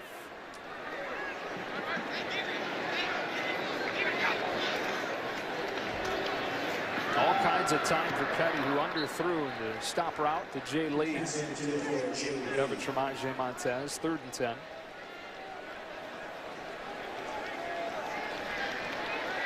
We've seen that happen a couple times there, Joe. Bryce Petty and his receiver not being on the same page. We saw it early with Antoine Goodley. Yep. He took it deep, and Bryce thought he was crossing face. Those are things that you work out in early ball games. Game 1. Right? Exactly.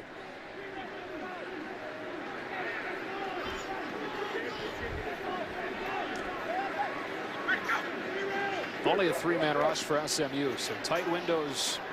Petty to look through. Tries to squeeze one into one of those windows. Does so successfully to Davion Hall. Flag came in late. The officials had off, which could mean Hall went out of bounds. And then came back in and was the first to touch it, which would be an illegal touch. And would be the 2nd time that Davion Hall has had his first career reception erased by a penalty. Came back inbounds, established himself. Therefore, he was illegal to touch the ball. Completed pass. Good explanation from Greg Burks, because he was pushed out of bounds. The catch stands. Hey, Joe, I'm not concerned about the penalty right now. If I'm Baylor, I'm concerned about Bryce Petty and his health. Watch him throwing the ball here. He just touches him. And it makes you think it's not a contusion. It's not something that happened, you know, with a collision. It's something, makes you think it's something muscular, right? When you're on throws like that, you hate to guess any time, but just looking at the symptoms. Bruises don't hurt like that when you're throwing on the run, right? Well, they do if you got a big guy punching. True.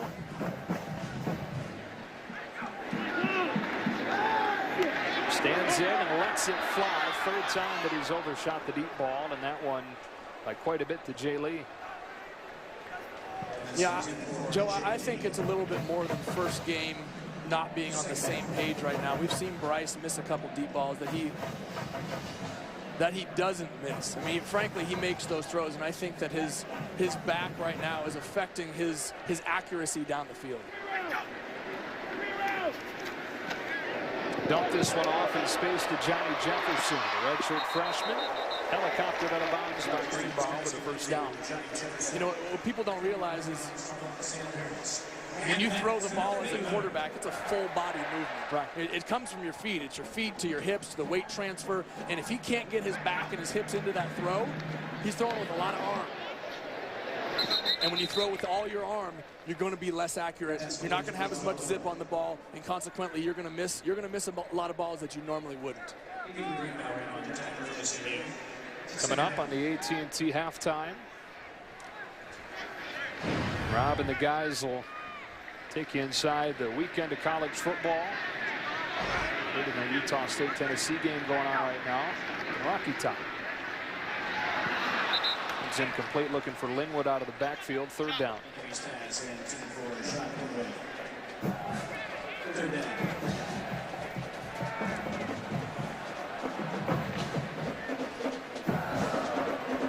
It's kind of amazing that we've seen Petty struggle a little bit and Baylor not be overly impressive and still be cruising 31-0. Well, I think it says a lot about how much pain Bryce Petty's probably in. I mean, he doesn't look as sharp right now as he did last year. I mean, he's grimacing after just about every throw. Here comes pressure off his back foot, able to get rid of it to KD Cannon with a flag down coming from the secondary. It'll be 1st and goal if it stands. It's going to be on Baylor. Holding, number 55, offense, 10-yard penalty, replay 3rd down. Center Kyle Fuller.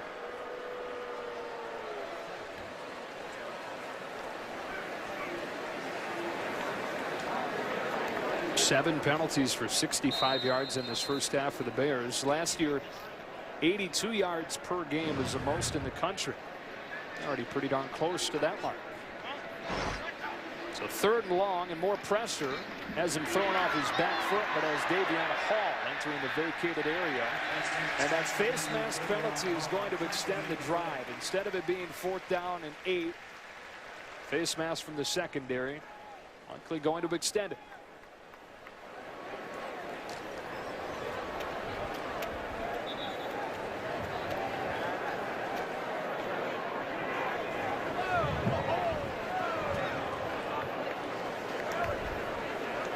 The officials discussing this one, but it certainly looked like the helmet was grabbed.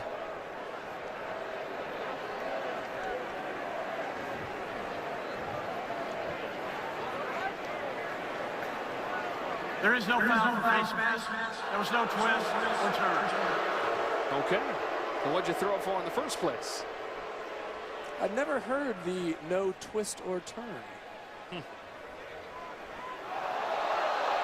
They just showed it on the video board here at McLean Stadium, and the crowd thought they saw a twist and a turn, but they had the benefit of replay. Of course, the officials didn't. So they bring Callahan out to attempt a 35-yarder. He's good from 24 to start the scoring tonight. The redshirt freshman pushes this one wide. So they come away empty-handed on this drive, but lead 31-0 over SMU.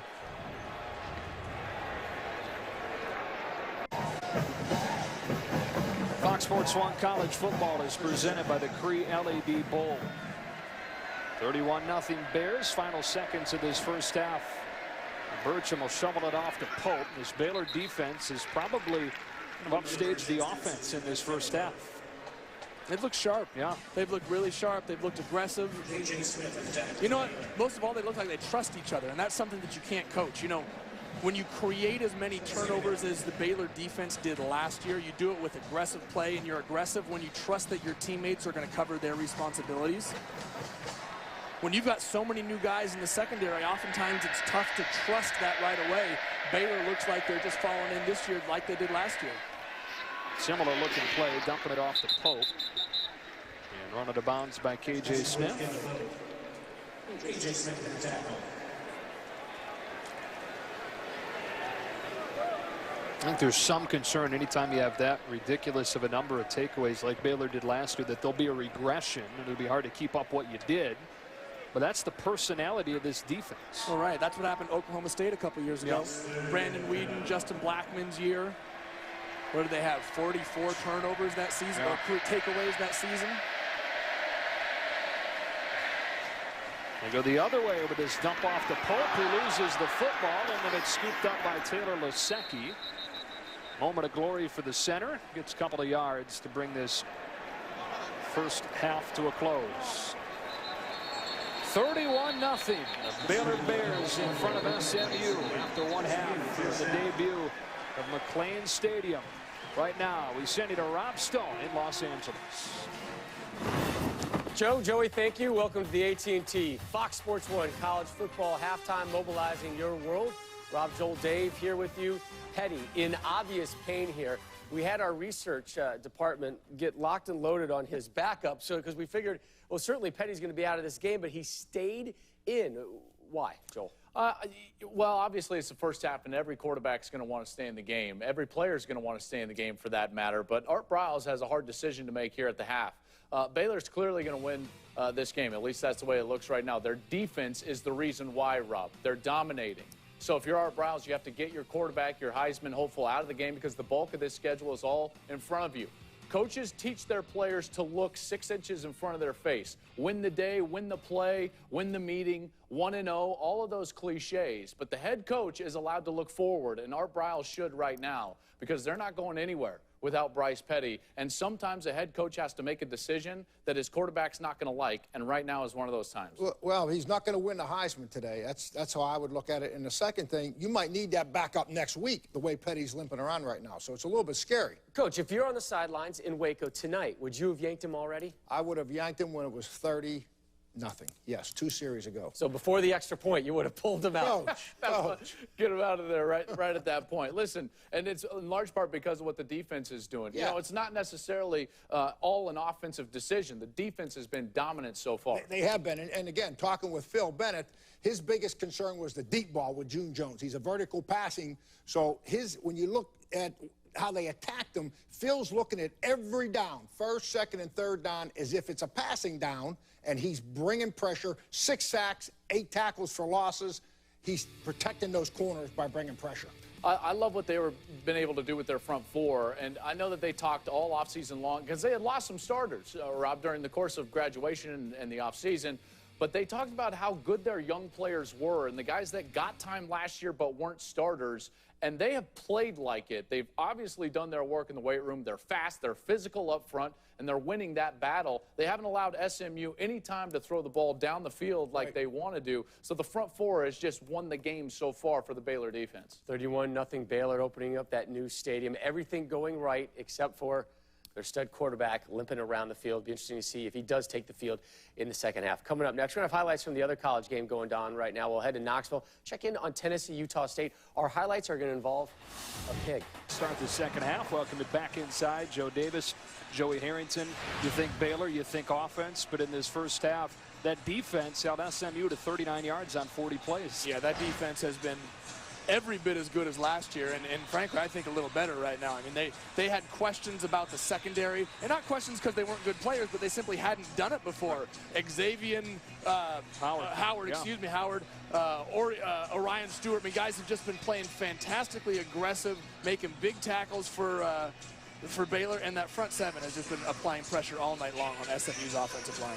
Other side of the ball, offense was good. Bryce Petty 13 to 23 for 161, but that's not the story. The story is he looks to be a little banged up. Well, yeah, they're still putting up points. I mean, 31-0 at halftime, and we're, I guess, maybe expecting a little bit more. And the only reason we're showing you these clips is not because he's missed these balls, but because I think he's missed these balls because of his injury.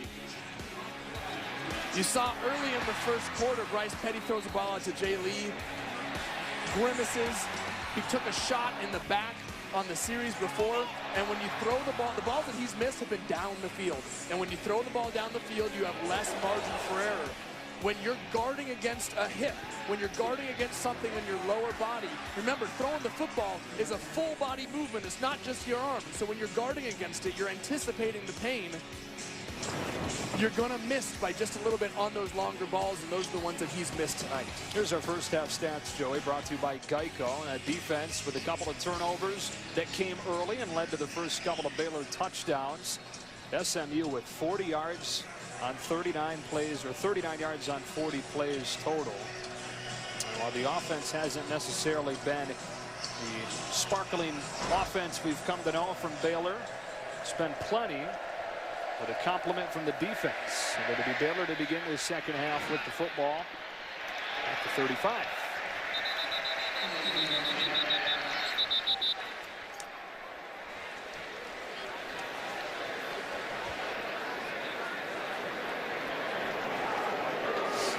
Kicking out of bounds, kicking team. Ball reinforced 30 yards from the spot of the kick. First down. Chris Budden, you had a chance to talk with Art Briles. Yeah, just before half, talked to Coach, asked him about Bryce Petty's injury and whether we would see him this second half. Coach Briles said probably not. It was Spencer who ran out there and went to go warm up earlier. Sorry, Seth Russell. He's out there right now. Petty walked out with the rest of the players who were injured very gingerly, so not likely we will see him this second half. I did ask him about the offense, and he says, not pleased right now. Too many mistakes. We need to tighten up. So it looks like that will not be in the hands of Bryce Petty. He is out here, though, does have his pads on, but not likely we will see him this second half. Seth Russell unabashed on his first throw. A wide throw into coverage, but found Jay Lee, who's already got 6 catches. Ajay Montez with the coverage. They like this kid, redshirt sophomore from Garland, Texas. 2nd and 7. Here's Linwood for a few. 3rd and short. I want to hit this before we move on. Before we make a mountain out of a molehill, they still had 266 yards of total offense. Yep. Linwood again. A spin move to get to midfield. Darian Richardson pulled him down. First down. 244 yards. 161 through the air. Just over 80 on the ground. Now it's Seth Russell in the quarterback. All kinds of time. Here's Davion Hall going up against Greenbauer, who made a nice play on the ball. But a flag comes in late. So flag as Greenbauer defends Hall.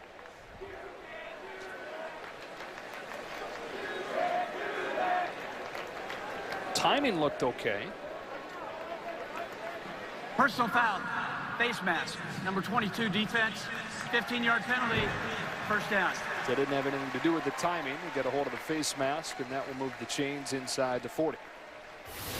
You know, you saw that ball up in the air, thrown by Seth Russell. This is something he'll learn. The more he plays, that's a ball that probably should have been put on a line, stop his guy in the hole, as opposed to giving the safety a chance to get in and even make contact on that play. Another flag, this one on Baylor.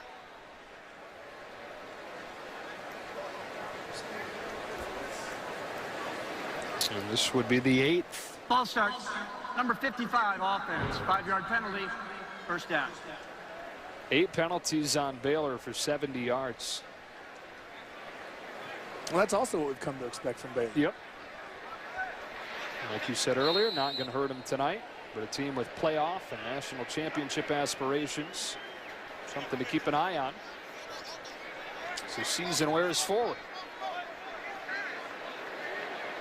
6'3", 215-pound Seth Russell with a first down throw. He's looking for Hall again, defended again by Greenbauer, 2nd and 15.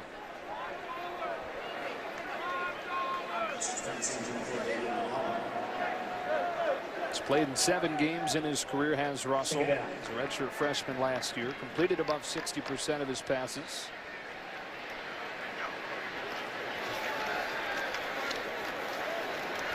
Linwood gets a few, 3rd and 12.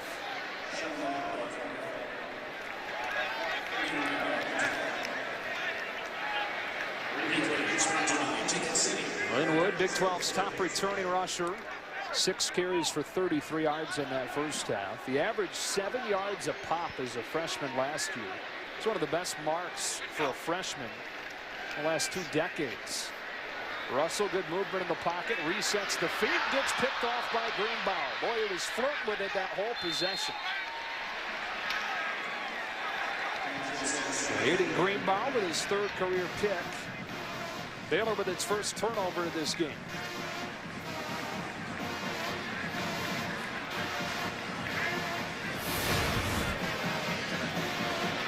Right here, Joe. Keep an eye on him. Does a nice job of sitting out there waiting and waiting and waiting and waiting. Doesn't get drawn over by the quarterback's eyes. Steps right in front. A young quarterback and a young receiver. The quarterback is going to learn you don't throw that ball late into the middle. The receiver is going to learn that when it does come, you need to come back to your quarterback. You got caught drifting up the field a little bit. Maybe saw some open grass or turf. Yeah. Something green. I know what you meant. Yeah. First SMU play of the second half does just about what the entire first half did. A loss of yardage for Kevin Pope. Andrew Billings, one of 3 Waco natives on this starting defense. Dropped him for a loss of 4. Billings and Blackshear, the defensive tackles. And then Orion Stewart, the down safety for this Baylor defense, all from Waco. Stewart and Blackshear from Midway High School, which is in Hewitt, just outside of town, and then Billings went to Waco High. 2nd and 14. Pope swings out, opens up space for Darius Joseph on a well-placed ball from Burcham. First down. Well, Joe, it speaks to the amount of talent that they have here in the state of Texas.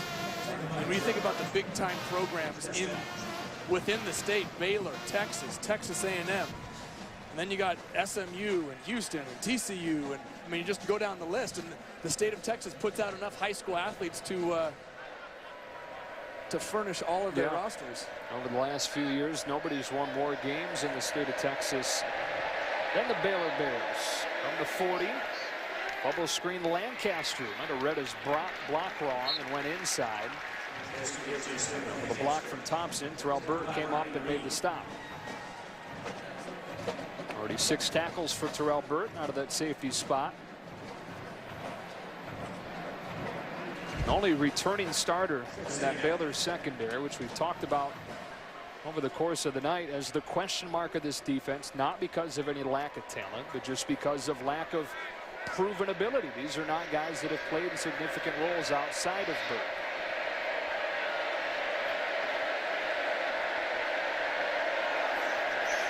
Corner blitz coming from the near side. Bergson gets nailed by Sean Oakman. The ball came out. Falling on top of it was Chris Weeks. Oh. It makes you happy you're up here with me. Yeah, exactly. You made the point earlier. Sean Oakman right here, the defensive end, has been active all night. And you said he wasn't a starter last year, but still honorable mention all Big 12. Has just been in the SMU backfield from the opening kick. I love what Coach Briles told us about him. You know, last year he was just such a raw, physical talent. They said that he could make a mistake and still get in there and make a tackle for a 5-yard loss. And I asked him if he's learned to play more technique, if he's become a better football player. He said, you know what, you don't want to make talent think too much. Yeah, right. His line, they get what they can, and we'll punt it away. Bryce Hager made the tackle. Bo Blackshear there as well. Here comes punt unit out for the Mustangs. Good night for Bryce Hager after missing those final 4 games last year with a groin injury, had groin surgery. 100% coming into this season. Leading this Baylor defense, it has been so impressive tonight. Wobbly line drive kick. Norwood will let it bounce. And rolls all the way down to the 12. Really, you could say that offense built this stadium. The defense has stolen the show in the opening act. Hey, if you don't know now, it's going to be game time in a little bit, baby.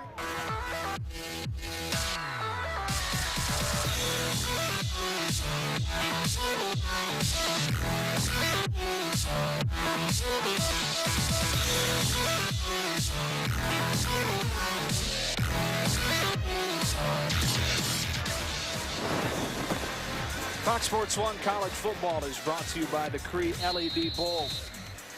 All Baylor. 31-0, 5 minutes into this second half. And Seth Russell back to work at quarterback. It's a part of his game the staff is high on, his ability to run. Better runner than Petty.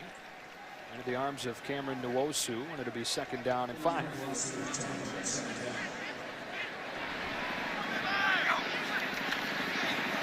Pulls it again. And runs for 1st down yardage up to the 25. Baylor continues to roll against SMU, one of 3 non-power conference teams they'll play before getting into Big 12 play. Now, before this year, you'd look at that and say, okay, I mean, not a huge deal. You'd obviously like a little better strength of schedule. But in this new era with the college football playoff, where they're going to put so much stock in it, and it's going to be an eye test for human beings at the end of the season, you got to worry a little bit about this schedule for Baylor. Right? I'm hesitating because instinctually you say yes, absolutely, because that's such a point of emphasis, it seems like, for the human beings, you know, and now that the computers are out of it. Look at an adjustment by Hall. We'll say it was in bounds. Now, and the back judge comes up and says no. I think that is the right call. But going back to the point, Baylor doesn't have a conference championship game. Big 12 does not have a conference championship game, and so they are going to, I guess, maybe be one quality opponent shorter than everybody else that does play in a conference championship game. So I think going forward, the automatic assumption is that you're going to want to play a tougher out-of-conference schedule. But if you lose that game, we don't know what it does to us. That's my hesitation is maybe you lose that game and you finish 10-1, 11-1. Yeah. Does it hurt you in comparison to other teams that finish undefeated or finish with 1 loss? Is under further review. Ruling on the field was incomplete pass. Take a closer look at this. I mean, the committee says they'll be taking the 4 best teams, most qualified teams.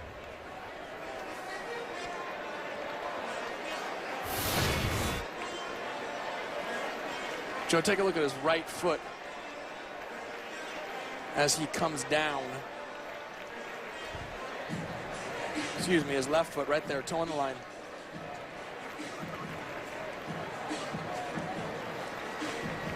It's going to be indisputable video evidence to overturn it. I think you might have indisputable video evidence to confirm it. Yeah, exactly.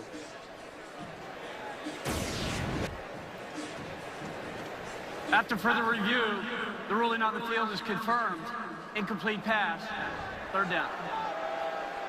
So they confirmed the call versus stands, which would mean that they just didn't have enough to overturn. Which makes it third down in about 7. So again, at the end of the season, getting back to this playoff discussion, this committee is going to choose the 4 best teams. Now, you're going to be looking at quite an argument if you have, say, a 12-1 Alabama or Auburn or SEC team with 1 loss, SEC champs, and hypothetically a 12-0 Baylor team who didn't play anybody in the non-conference schedule. But if you go back in history, how many undefeated teams do you generally have going into the postseason, into the bowl season? Yeah. 1, maybe 2, sometimes 0. Okay, how many 1-loss teams do you end up with at the end of the season? Very few. So what are you trying to do? Are you trying to get to that point of being a 1 or no loss team, or are you trying to set yourself up for being a 10-2 football team but having a good loss on your schedule? I mean, I don't know. I think there's an argument that could be made either way. I think it would favor playing a more difficult non-conference schedule right now, but I think it's going to vary year to year depending on what happens in the other conferences. I don't think you can automatically say that you need to go out and play Florida State like like Oklahoma State did the other day, or you need to go play UCLA like Texas will. There's something to be said for just finishing the season with as many wins as you can. Yeah. You know, for all the flack the BCS took about that second team, really all we're doing here is moving that argument down to 5, from 2 versus 3 to 4 versus 5, right? Linwood steps out of the tackle, and Shaka Linwood is inside the 45 in SMU territory. You mentioned UCLA taking on Texas and Oklahoma State, giving Florida State all they could handle last night. How about a couple of weeks from now, that Kansas State-Auburn game up in Manhattan? Don't sleep on Kansas State now.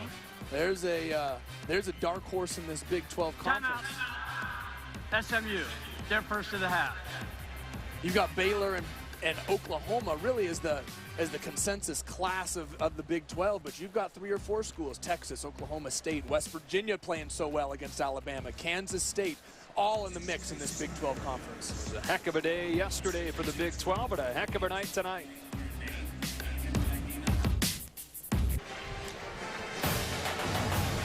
Fox Sports 1 College Football is presented by the Cree LED Bowl. Beautiful night. Beautiful stadium to open. Playing stadium, the bank of the Brazos River here in Waco. And it's been all Bears. All 31 of their points coming in the first half. And drive number 2 of the second half here for Seth Russell. Sips one from Norwood. Bolting out of the secondary to make the stop was Darian Richardson. And it'll be 2nd down and 6. I like the play calling for Russell on this drive. You know, to start the second half, they came out throwing the ball down the field. Russell looked a little bit out of sync to start this drive. They've run read option a couple times, let him run the football, settle in. Johnny Jefferson with a first down run. Seth Russell looks much more comfortable on this drive than he did on his first. We hear all about Linwood and Chafin. They're excited about them, but how about Johnny Jefferson, who's been pretty darn impressive in his few touches? Well, it just speaks to the depth of this Baylor program. Kids want to come play here. It's an exciting style of football. Jefferson again. And a block from Baker. And got 4. The redshirt freshman from Killeen, Texas. Big time, big play potential. Oh, he's rock solid too. 5'10", 205. 37 yards on 6 carries for him tonight. And SMU didn't sub in time, so flag down. Too many men in the field. That nearly went the other way for 6. Wouldn't have counted. Too many men in the field. Offside. Defense. 5-yard penalty. 2nd down. Or that. The guy that wasn't off the field was offsides.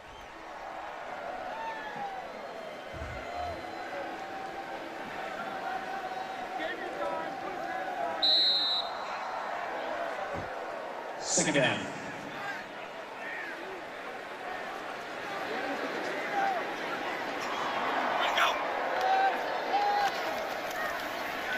Chuck Linwood has a first down to the 15. And that's another video. You know what this does, excuse me here, Joe, running the football so much, it forces SMU's defense to commit an extra guy to stopping the run. Look at the top of your screen here. Got Baylor wide receiver, singled up on an SMU DB. Eventually, Baylor's going to notice that. It's going to make it easier for Seth Russell to throw the football. And I think very soon you're going to see some sort of play action and see the Baylor coaches give Seth Russell an opportunity to attack that single coverage outside. Let him get some good quality throws in. In for Bryce Petty, who played the entire first half. Russell runs himself right into the arms of Zach Wood and Jonathan Yinga and pays for it. Third long.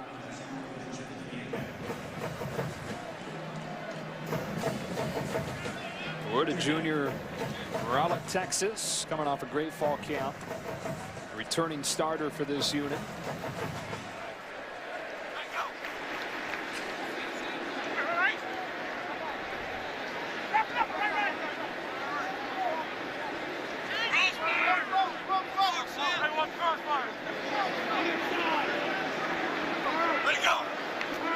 Pressure on third down is picked up, so Russell with time to throw the wheel, and Norwood couldn't pull it in with solid coverage from Darian Richardson. Bryce Petty dealing with an injury. Not the only one, Chris Button. Yeah, Baylor's without their starting quarterback, but they're also without their star wide receiver, Antoine Goodley. Trainers tell me that he suffered a bruise in his leg. He will not be playing this second half. In fact, isn't even in pads. So not good news regarding this offense for Baylor. And he was held without a catch during that first half. Petty missed him on a couple of balls down the field. Callahan from 32. The flag down. They make it from 37. Ball starts. Number 68, offense.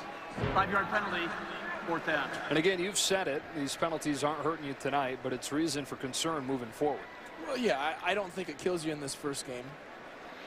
But you do have to address it. And Baylor was able to get by last year because their offense was so good. But if you do want to win championships, those are the mistakes you have to eliminate. 37-yarder from Callahan gets blocked. Stephon Sanders. And the ball comes out. And Baylor fell on it for a moment before SMU. Zach Wood climbs on top of it inside of the 10.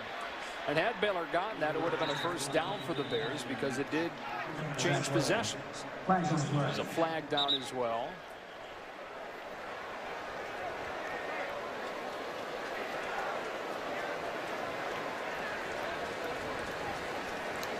Greg Burks and this crew will sort it out. I don't think there's a whole lot to sort out here. What you're going to have is an offensive lineman for Baylor throwing the ball down the field. Can't do that? Last time I checked, no. Nope. Rugby, maybe. Aussie rules football? Can you? I don't know. No, I think you can throw back. Illegal forward pass on number 60 of the kicking team. That's a loss of down penalty. We'll go 5 yards from the spot of the foul. First down, SMU. Timeout. That is big Laquan McGowan. Big Laquan McGowan. 6'7", 400 plus.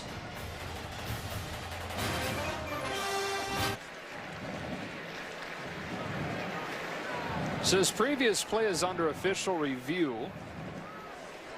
Kind of a wild play. Baylor in front 31-0 in the third quarter. Laquan McGowan threw the ball forward. They initially ruled an illegal forward pass after this blocked field goal.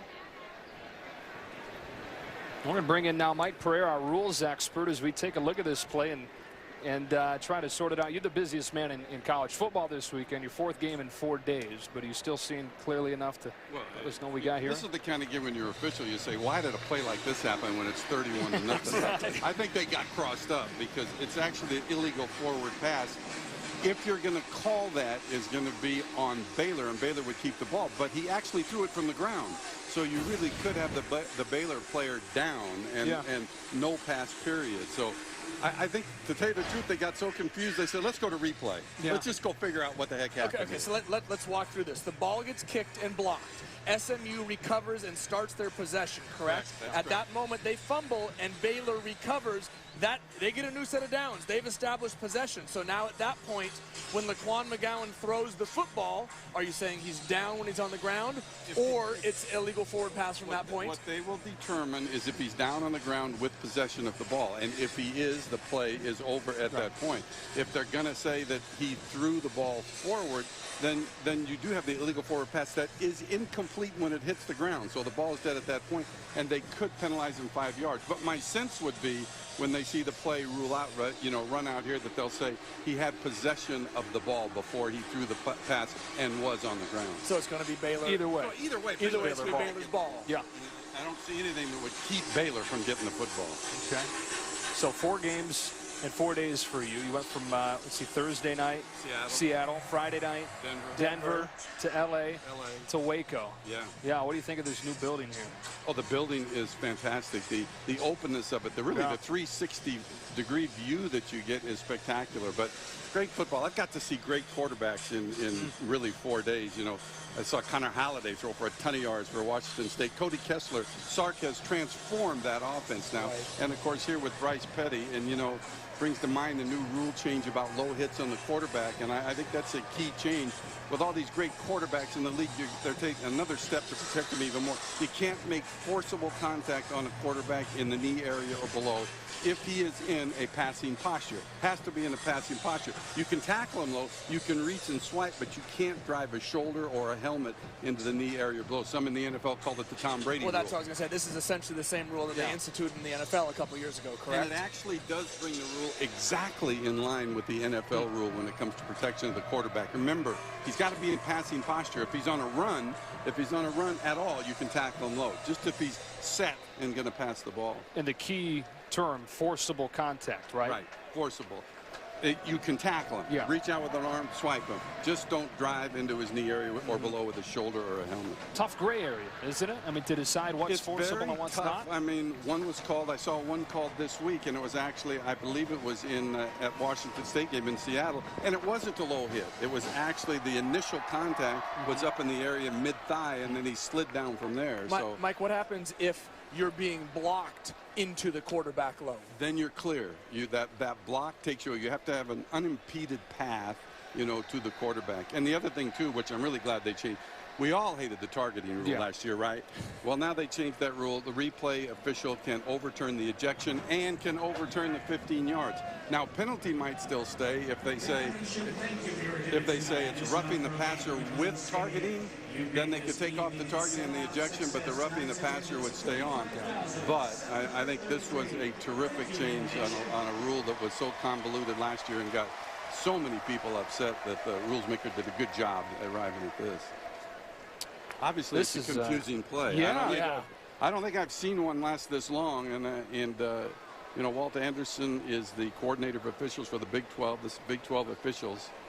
And he's actually in that replay booth, and they're trying to decide, I guess, what they have here. And looking through it a couple times here, there was possession gained by SMU when they picked up the block kick. So you have that.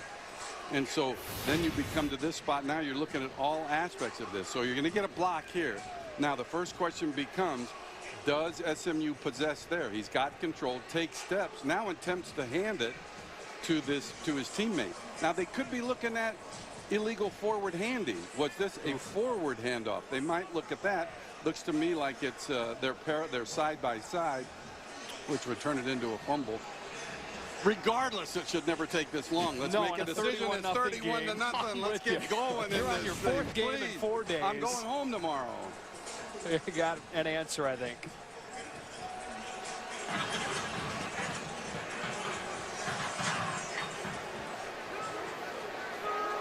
After further review, the kick was blocked. SMU recovered the kick, subsequently fumbled, recovered by Baylor. Then we had an illegal pass, but the Baylor player was already down. Therefore, it's first down Baylor at the 20. Yeah, you nailed it. Please set the game clock to 5:40. I would only say 5 minutes. What did this take? Yeah. Enough time for us to run down the press box and grab a little barbecue. I'm thankful that they got me a little airtime for this. That's about the only thing I can say. So at least I got my suit on the air, you know. Yeah. Now you can't wear that one next week, though. Yeah, I know. I got to go to another suit. But here's the key. See, he clearly was down in the bounds. So right decision, took a little time to make it. And by the way, great being with you guys. You're doing a great job. Thank you. And I'll be back in L.A. next time you guys are on, supporting you, and look forward to talking to you all season long. I appreciate it, Mike. Well, you're upstaging us, though, with the vest on. I mean, geez, it's hard for us to keep up. We're just trying to get our feet wet here. You know, I know I work hard on this style, but I know the vest is nice, but I'm so hot, I'm dying. I mean, I'd rather be in a T-shirt for that sake. We got to give Vicky a little bit of credit for this one, right? It's all Victoria. All Victoria. Russell's inside the 5. Mike, we appreciate it. Get home and relax for a day or two, okay? Get some barbecue before you leave, though. Oh, I am. Oh, yeah. I am. A little VTech, maybe a little Rudy's here in town. Tonight. So they get that sorted out, and suddenly Laquan McGowan's a hero. Shock Linwood fighting through contact and fumbling the ball into the end zone, recovered by SMU.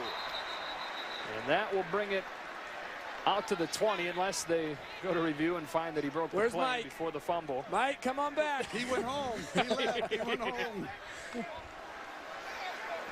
He's recovered by Montez in the end zone.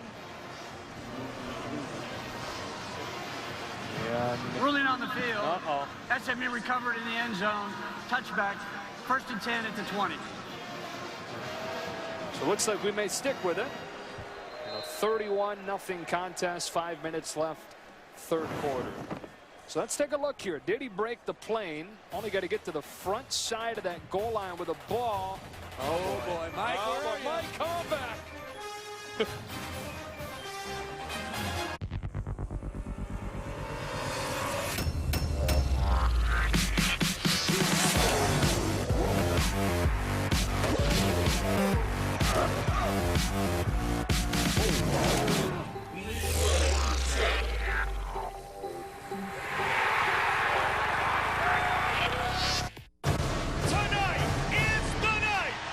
biggest, baddest. How good is this? Fight night on TV.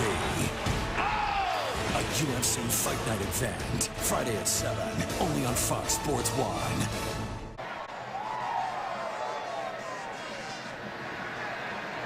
Well, no official review on this one, so it remains SMU ball at the 20 in a 31-0 game. Burcham back to work. He'll dump it off. That's the freshman Darius Doral with his first career touch. Goes for a loss of 2. Mike Pereira, you didn't quite get out of here before we pulled you back in. What's the final ruling on this? Oh, I think the ruling was right. I think that's one of these where you really can't tell. And it has to be absolutely indisputable, beyond a shadow of a doubt to reverse. And that wasn't the case there. It looked like the ball might be just coming loose as it got to the plane. In a 31-0 game at this point, a little bit inconsequential.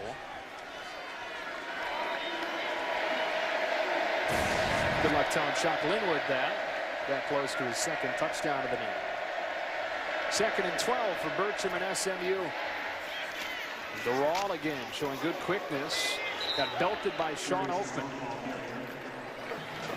I know you said this week you were interested to see if Oakman had developed at all as a football player. Freak of an athlete. Right. But raw as a football player. What's your assessment been of the way he's developed? Oh, he's been fantastic tonight. And what I mean was, on sheer talent and size, Sean Oakman could get in and disrupt a play in the backfield. But as a defensive end, it's not always about making the play yourself. Sometimes it's about getting across the line of scrimmage, keeping the runner inside of you, getting across and reading, sliding down and collapsing a play. Sean has done a very nice job tonight of playing his technique as well as getting in and making some big disruptive plays. pressure on third down. He got rid of it to Malone, who got pushed out by Ryan Stewart, short of the first down. So many guys you see, defensive linemen that are that tall, are so easily leveraged and got up under. But do his long arms counter that? Well, yeah, he's able to keep the offensive lineman off him with that reach. You know, Coach Bryant said you can shake your hand from across the room. Those long arms help because you can keep running backs coming to chop you. You can keep the left tackles off your feet. And when you can keep your feet as a DN, you can turn that corner. SMU brings the punt team out on 4th down and a yard. Carried by Norwood, who had a solid 45-yard return to set up a Baylor score earlier. Takes a fair catch on this one. Good punt from Jackson Kuntz to the 26. College football returns to Fox and Fox Sports 1 next Saturday with a full slate of games. Boy, K-State can relate with Iowa State, who fell to North Dakota State last night. You had it last year when the defending FCS champs went in and beat K-State. What a program. Yeah. What a program they built up there. Of course, one of the most anticipated games of the season. Michigan State and Oregon at 5:30 Eastern on Fox. We'll be down in Austin for BYU Texas. Revenge on the mind of the Longhorns. An embarrassing loss, what you call maybe the beginning of the end last year with a 40-21 BYU win in Provo. And Taysom Hill had 405 yards of offense and scored 5 touchdowns. He's back. Well, there's a guy who's flown under the radar. We're talking about a Heisman Trophy discussion. Wow. How about Hill at BYU? How about Chucky Keaton? Yeah. Last year we talked about him for a Heisman Trophy from Utah State. Got injured and things kind of got a little derailed. Chucky's back and he's healthy. There's a lot of guys that kind of fly under the radar. Taylor Kelly, Arizona State. You like him? I do. Yeah. I like him a lot. He may be hurt a little bit this year because they lost a lot on defense. And as we know, oftentimes it goes to the best player on the best team. And if you finish with 8 wins during the season, then you don't find yourself in the race very often. But a fantastic, talented quarterback there at Arizona State.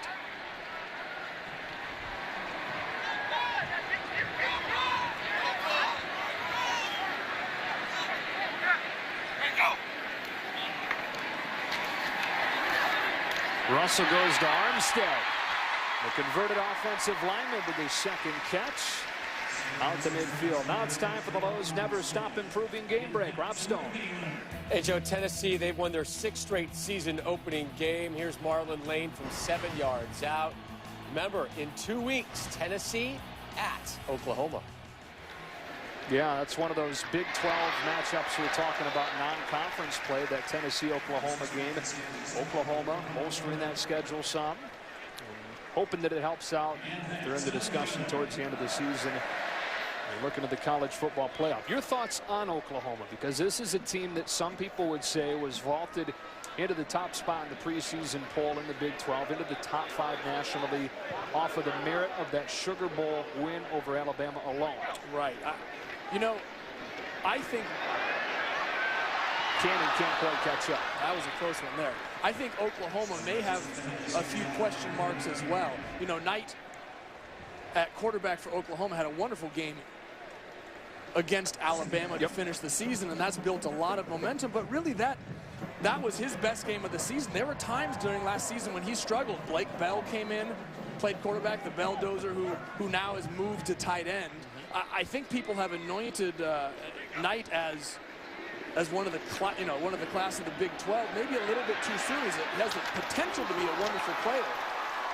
Russell got pinballed around and get a first down. But it's been based on one great game against an Alabama team that was really disappointed after a devastating loss to Auburn. And, you know, college football now is won and lost by great quarterback play.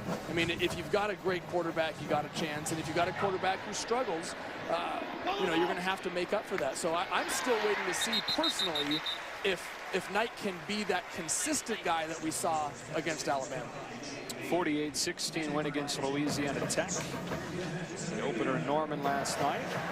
Jay Lee collects another reception for a first down. Oklahoma is the only program that's ever repeated as Big 12 champions. Did it in 06 and 07. Baylor trying to do the same. They're winning the title last year. First outright title since 1980 back in the Southwest Conference, where these two programs, Baylor and SMU, were rivals.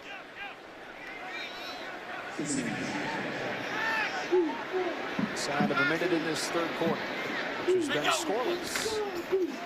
On the slant, Lee spins away from Montez and reaches for a touchdown.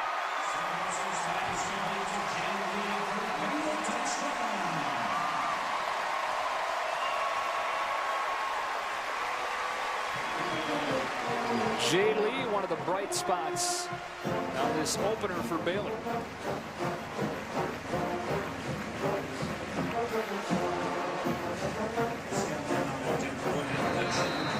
8 catches, 83 yards, and a touchdown, third of his career.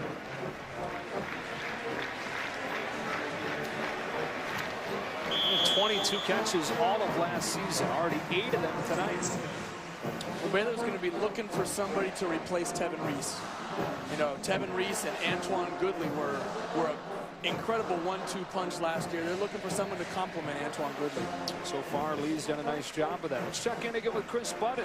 Well, Joe, we talk about how McLean Stadium's done so much for recruiting here, but Art Briles isn't afraid to go outside of Texas. In fact, not even afraid to go outside the country. 8,541 miles all the way to Australia. That's where he got the Muir brothers, Blake and Sean.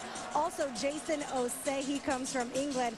Briles has had a lot of success in the past recruiting internationally. When he was at Houston, they got Sebastian Ballmer. Here they also got another guy out of Canada and Danny Watkins. Turned both of those into NFL draft picks. So he says he likes drafting international players and recruiting them because they just respect it so much and they appreciate the program. So quite a ways away, 13 hours ahead of time. So Muir family and friends, if you're watching, it's noon, having your lunch, watching some Baylor football, Joe. All right, Chris. You know, the Muir brothers. And like RG3 said to Chris earlier tonight, who wouldn't want to be at Baylor right now? Doesn't matter where you're from. That reach is growing for this program and this university. Deion Sanders Jr. Oh my goodness. Absolutely destroyed short of the 15.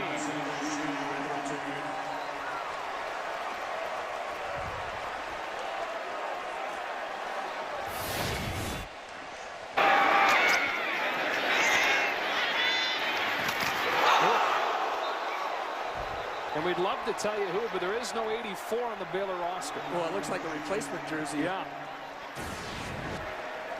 Got to make that play before it. 11. Use your replacement jersey. It's Lee Bristow, a backup tight end.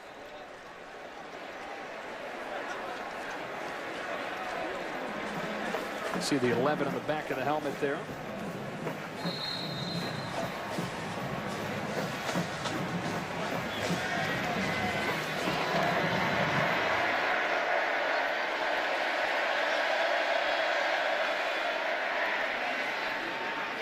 Can't pull that one in.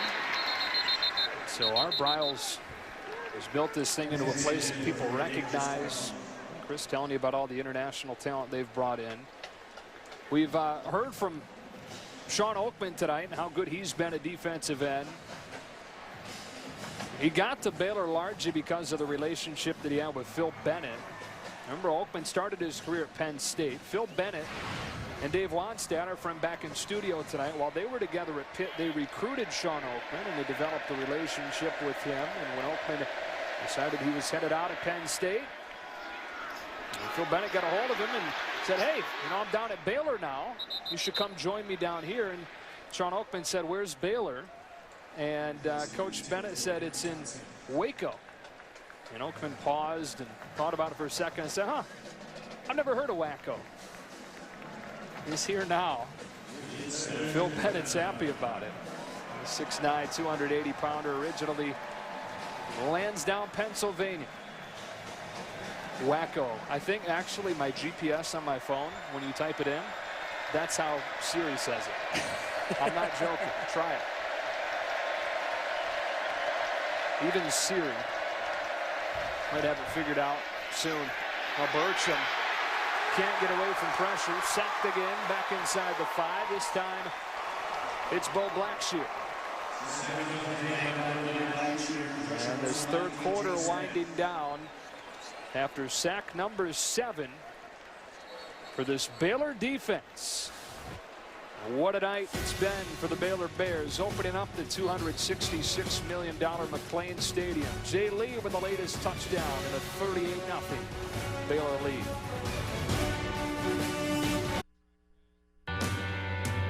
On the banks of the mighty Brazos, a new era of Baylor football is born.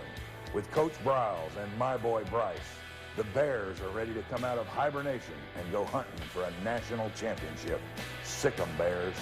Sick 'em. Unmistakable tones of statman and voiceover artist Barry Allen bringing us back from break and into the fourth quarter here in Waco. Cal Spangler back to return this punt. It's a perfect spiral that Spangler will take with his spin at the 45. And with the flag down, gets across the 40.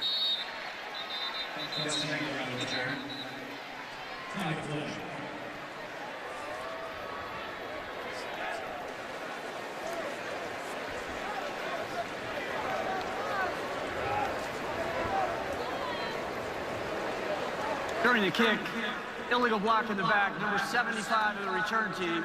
10-yard penalty from the end of the kick. First down.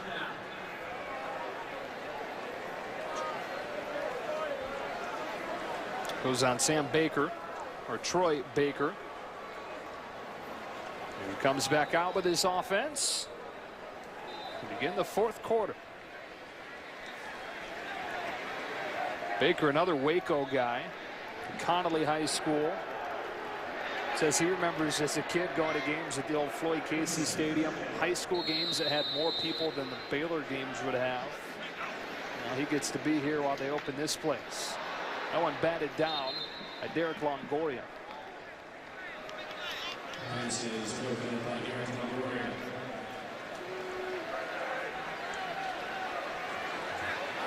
Swing it down.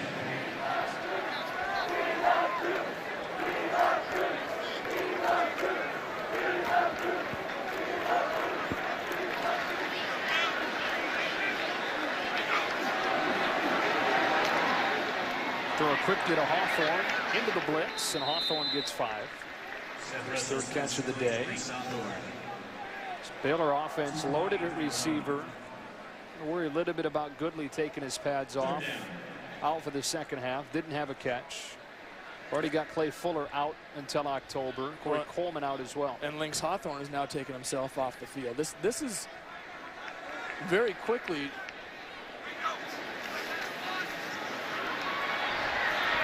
Russell escapes pressure, will run for a first down. Boy, he's fast inside the 35. I was going to say what has started as a strength for this Baylor offense, returning 6 of their top 7 receivers from last year, is very quickly turning into a bit of a dicey situation. You mentioned earlier, Fuller, Coleman, Goodley, Hawthorne. Those are 4 big names.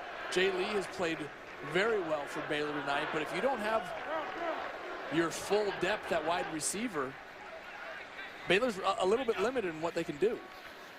Play action, wants Cannon, trying to run under it. Too far.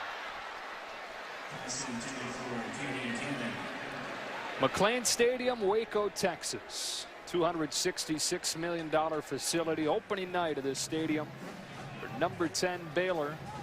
Highest preseason ranking since 1957. With Joey Harrington and Chris Budden, Joe Davis.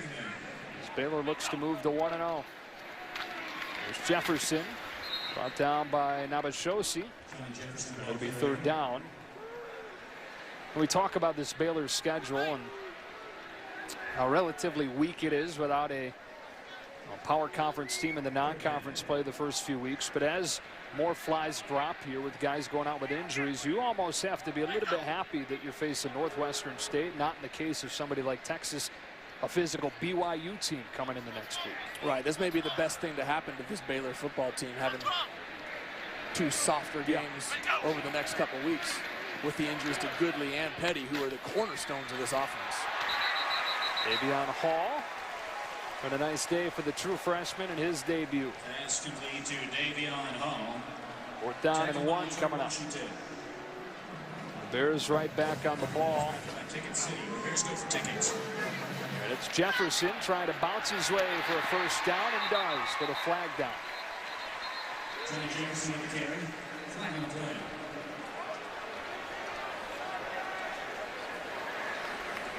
Holding. Number 76, offense. 10-yard penalty, 4th down. Set to put them in a 4th down and much longer.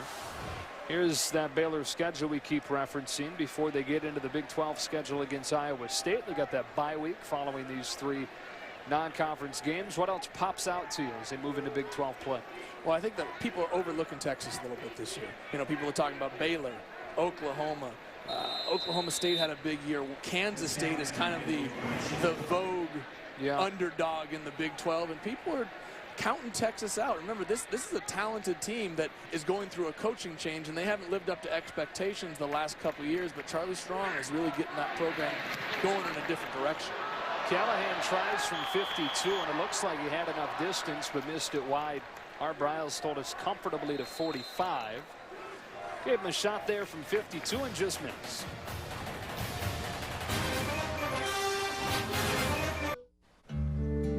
Away is the crackle of the campfire. It can be 1,000,000 years old or a few weeks young. Away beckons from Orion's belt. Away is a place that's closer than you think. Find your Away. For a dealer in the RV that's right for you, visit GoRVing.com. Fox Sports 1 College Football is presented by the Cree LED Bowl. And Fox Sports Supports is proud to team up with Boys and Girls Clubs of America. Boys and Girls Clubs help young people to reach their full potential as productive, caring, and responsible citizens. Programs that promote character and leadership, education, healthy lifestyles, and more. For more information, visit foxsportsupports.com. New quarterback comes in for SMU. It's Colney Castle. Shirt freshman from Washington seeing his first action. And handed it off to Lemche for his first carry. KC Lemche for his first touch. June Jones starting to empty that bench, but this one out of hand at this point. Get as many players reps as he can. And at this point, probably still searching for an answer at quarterback. You know, why not give this guy a chance? Yeah. I think you're going to find somebody between Neil Bertram and Matt Davis. I mean, I think the pressure from Baylor's front 7 really sent both of them into modes they hadn't been to at this point in the season. I mean, the disruption that guys like Sean Oakman and Jamal Palmer caused in the backfield really took SMU out of their offense from the start. So I think you're going to find an answer between Neil Bertram and Matt Davis. I just don't think it's going to be against Baylor. Yeah, right.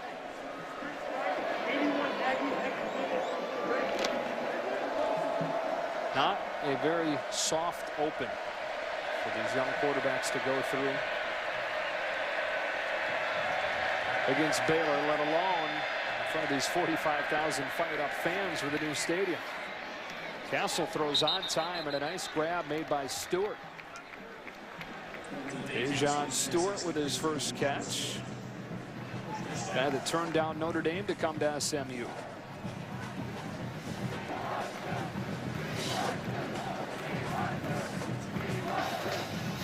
Castle out of Yakima, Washington.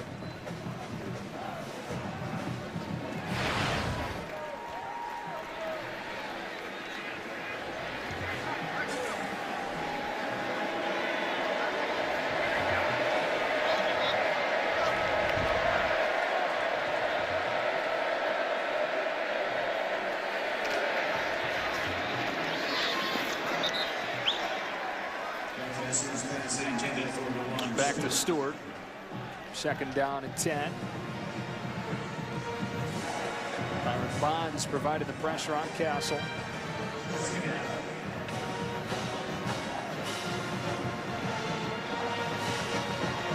Your quarterback to play in this game for SMU against this Baylor defense, which has also started to roll some of the 2s and even 3s into the game.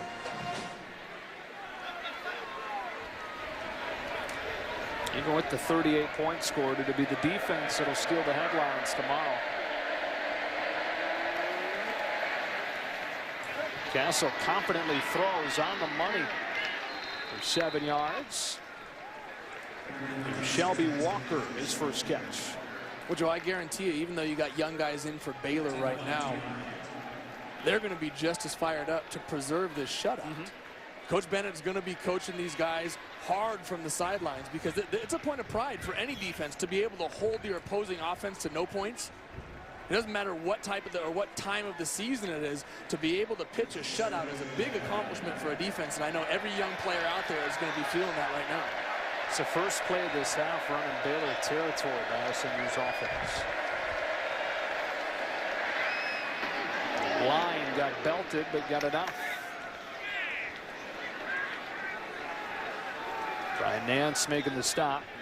Alfred Pullum on the stop. And that'll extend the drive with a first down at the 43.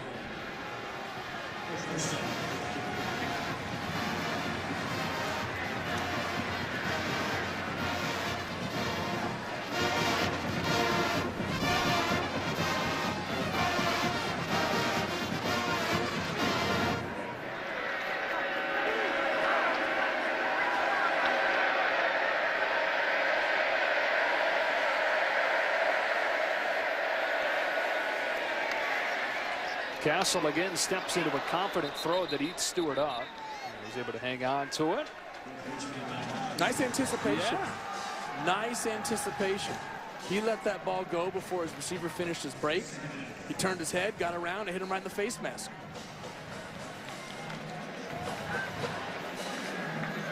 Definitely playing with confidence. You say there are 3 elements to a college quarterback, right? You've got the physical side of it. Right. Then there's confidence, and then there's coaching. Right. I think all 3 of those things play equally for a college kid. You know, you get to the NFL, and everybody's got talent. And people aren't worried about developing your skills if you're a coach. It's more just about maintaining. So at the college level, though, you can still mold a young quarterback. They're still impressionable. Went for Walker again, didn't give him a chance. 3rd down and 4. Tion Wright in coverage. Well, he's certainly got the coaching part of it going for him, with June Jones running the show. Seems to have a strong arm. And certainly throwing it with confidence on this drive.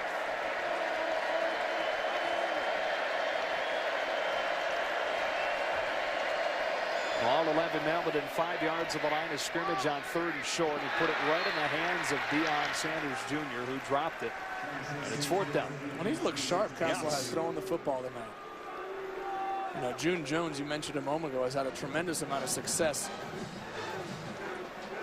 coaching quarterbacks, record-setting quarterbacks. Timmy Chang, Colt Brennan back in Hawaii. Last year, Garrett Gilbert did a fine job for him after transferring from Texas. It's a very quarterback-friendly system that June Jones, the run and shoot from old Mouse Davis a few years ago, but it relies on good decision-making, not only by your quarterback, but by your wide receivers as well. On 4th down, he double clutched and pulled it down, took a sack. 8th one of the night for the Baylor defense. This one, Suleiman Masumbuko, junior from Euless, Texas, originally from Rwanda. Bill Bennett fired up about another sack for this defense. 8 of them tonight. We want J&N! We want J&N! We want J&N!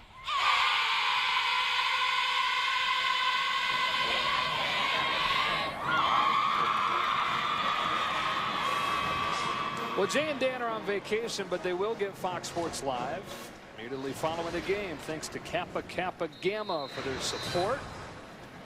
Big fans of Jay and Dan. They want them back from vacation. We'll get them shortly. All Baylor tonight, 38-0. Defense has been impressive. Offense has done its thing. In addition to the defense being as impressive as it has been, the other main stories tonight: Antoine Goodley not in pads in the 2nd half with an injury. Bryce Petty not playing in the 2nd half with some kind of lower back injury. Davion Hall takes it into SMU territory. Russell's pass complete to Davion Hall. Tackled by Troy Castle. And that's another Baylor. Baylor fans, you hope that injuries will be something where you just take some time this week, relax, let it heal, and you're good to go against Northwestern State. Be thankful for the fact that it's Northwestern State, not a bigger FBS power opponent. But again, you're without Bryce Petty in the second half, and without Antoine Goodley, one of the nation's top combos. Both guys going down with injuries tonight. Right, the Antoine Goodley maybe worries me a little bit more because we didn't see him. He didn't catch a ball tonight. Bryce Petty showed that he could still play with the back injury. Probably shouldn't. Doesn't want to. It's not ideal. But Antoine Goodley, after that first ball up the seam, where he and Bryce weren't quite on the same page, we didn't see him the rest of the night. It was a bit overshadowed because of the great play by Jay Lee, touchdown from Katie Cannon. You know, Baylor is so stacked at wide receiver that you almost didn't miss him, but then seeing him not in pads on the sideline, that could be a big loss for this Baylor football team if he's not able to come back and come back quickly. And Chris did report it was a leg injury.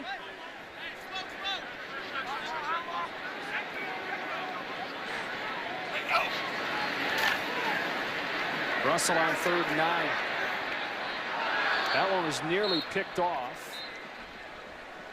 And it'll be 4th down. So leg bruise is the official report right now from the Baylor training staff about Antoine Goodley, who goes without a reception here in the opener.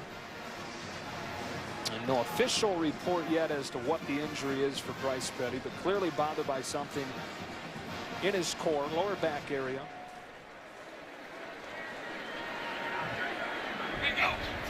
Fourth down and 9. They'll go for it. And Russell finds Cannon for a first down.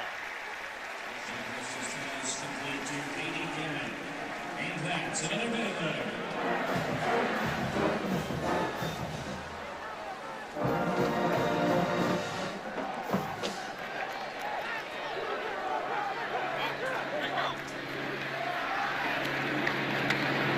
On the screen, here's Hall. Boy, strong legs to power that group of tacklers forward for a first down. Right. If I'm the Baylor coaching staff, one positive thing that I'm taking out of this game on offense, the play of Katie Cannon, the play of Davion Hall. You've got a lot of reps for some of these young receivers, and with guys like Corey Coleman out, Fuller's out. Jay Lee was nursing a hamstring injury coming into this game. Goodley is now out. You're going to need to rely on these young receivers at the beginning of the season, and to get them early reps right now and see him play so well has got to be encouraging. There's both of them right there. Hall with the catch, Cannon with the block out in front. 8 yards, 2nd and 2.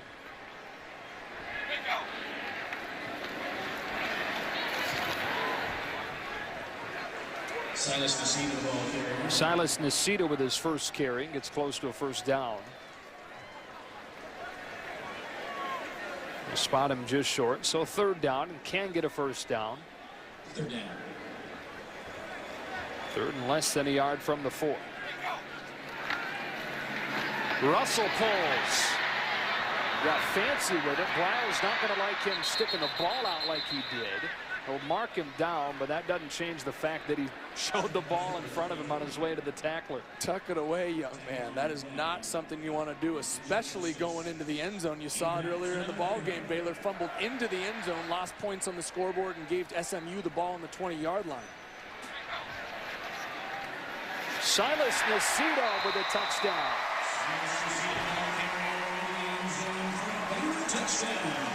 And everybody getting involved now in this special night in Waco.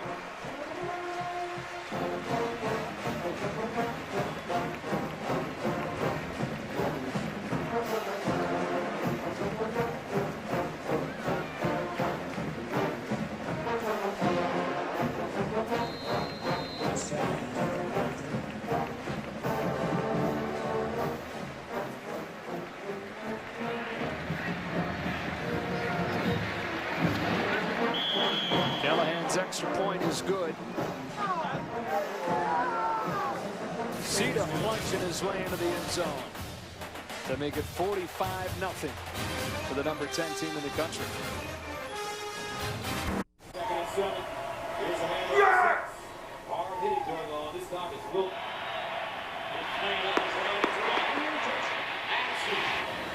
He's strong. Mariota out of the gun. He's flinging out. It's gone. Final minutes of this one at McLean Stadium in Waco. The Bears on the verge of getting to 1-0 in this stadium and on this season, justifying that top 10 preseason ranking for the time being.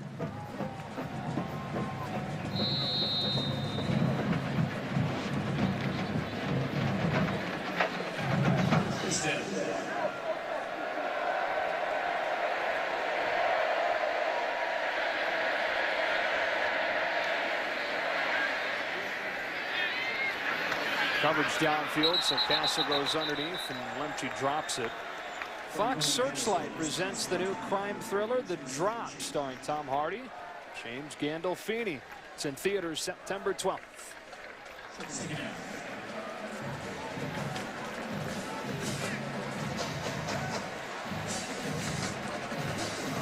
Well, I know you said you think they've got their quarterback with either Burcham or Davis, but you think reps go up this week for Corny Castle?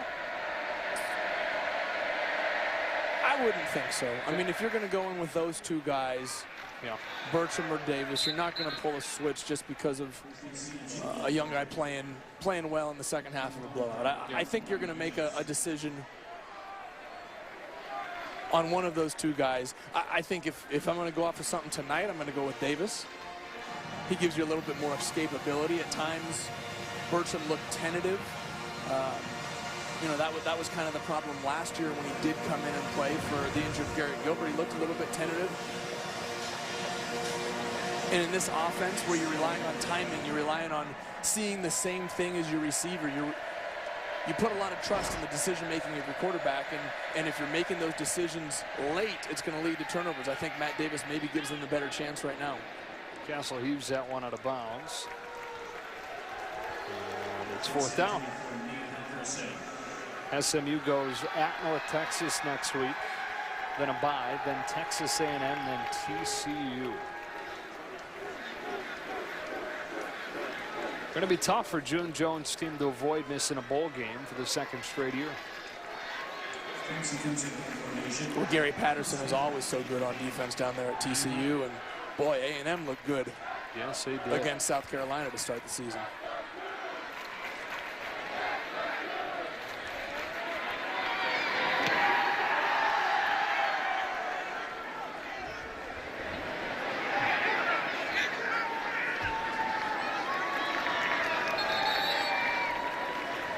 Long roll down at the 30.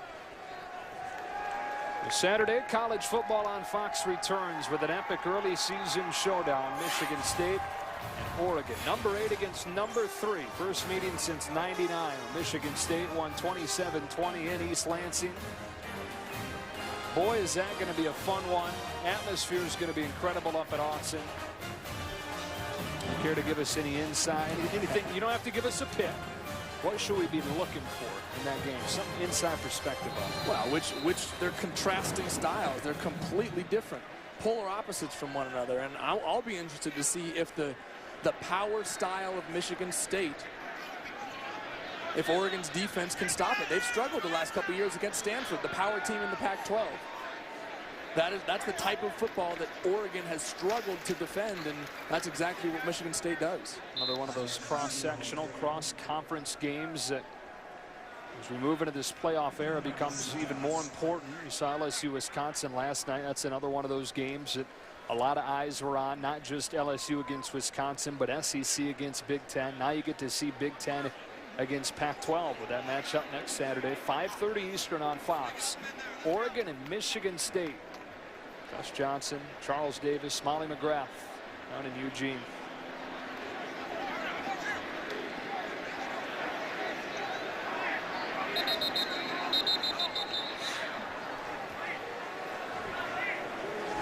We get another flag on Baylor.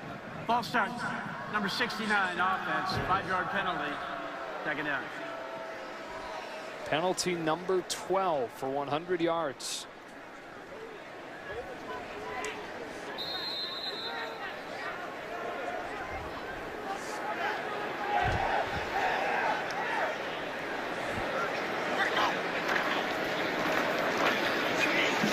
Nacita. It's back. Penalty yards, and it'll be 3rd down. So your overall impressions of McLean Stadium the first night? Beautiful. A wonderful facility, a great place for college football. I love the setting, right on the river.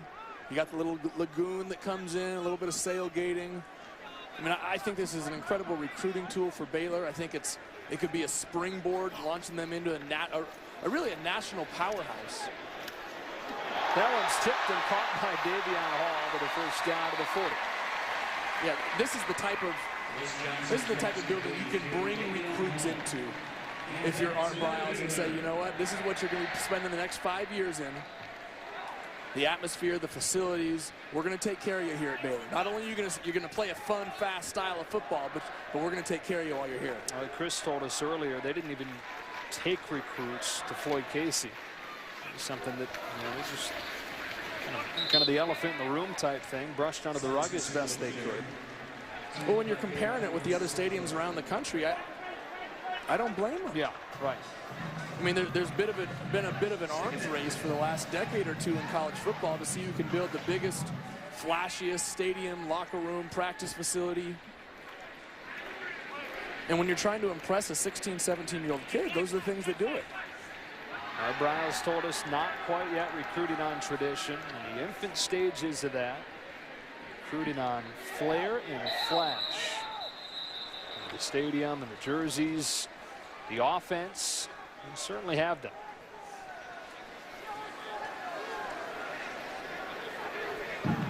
Illegal snap, number 62 offense, 5-yard penalty, 2nd down. And another Baylor penalty. Now the Academy Sports and Outdoors Right Stuff player of the game, and it had to come from the Baylor defense for the performance they had. How about Sean Oakman? A couple of sacks and the forced fumble. Yeah, we asked the question if he's learned his technique, if he's learned to play more disciplined football. I would say yes. Yeah. And still has that freakish athletic ability, 6'9", 280. And Chisel. Silas Nacita gets popped. And Nacita stays on his feet and gets 5.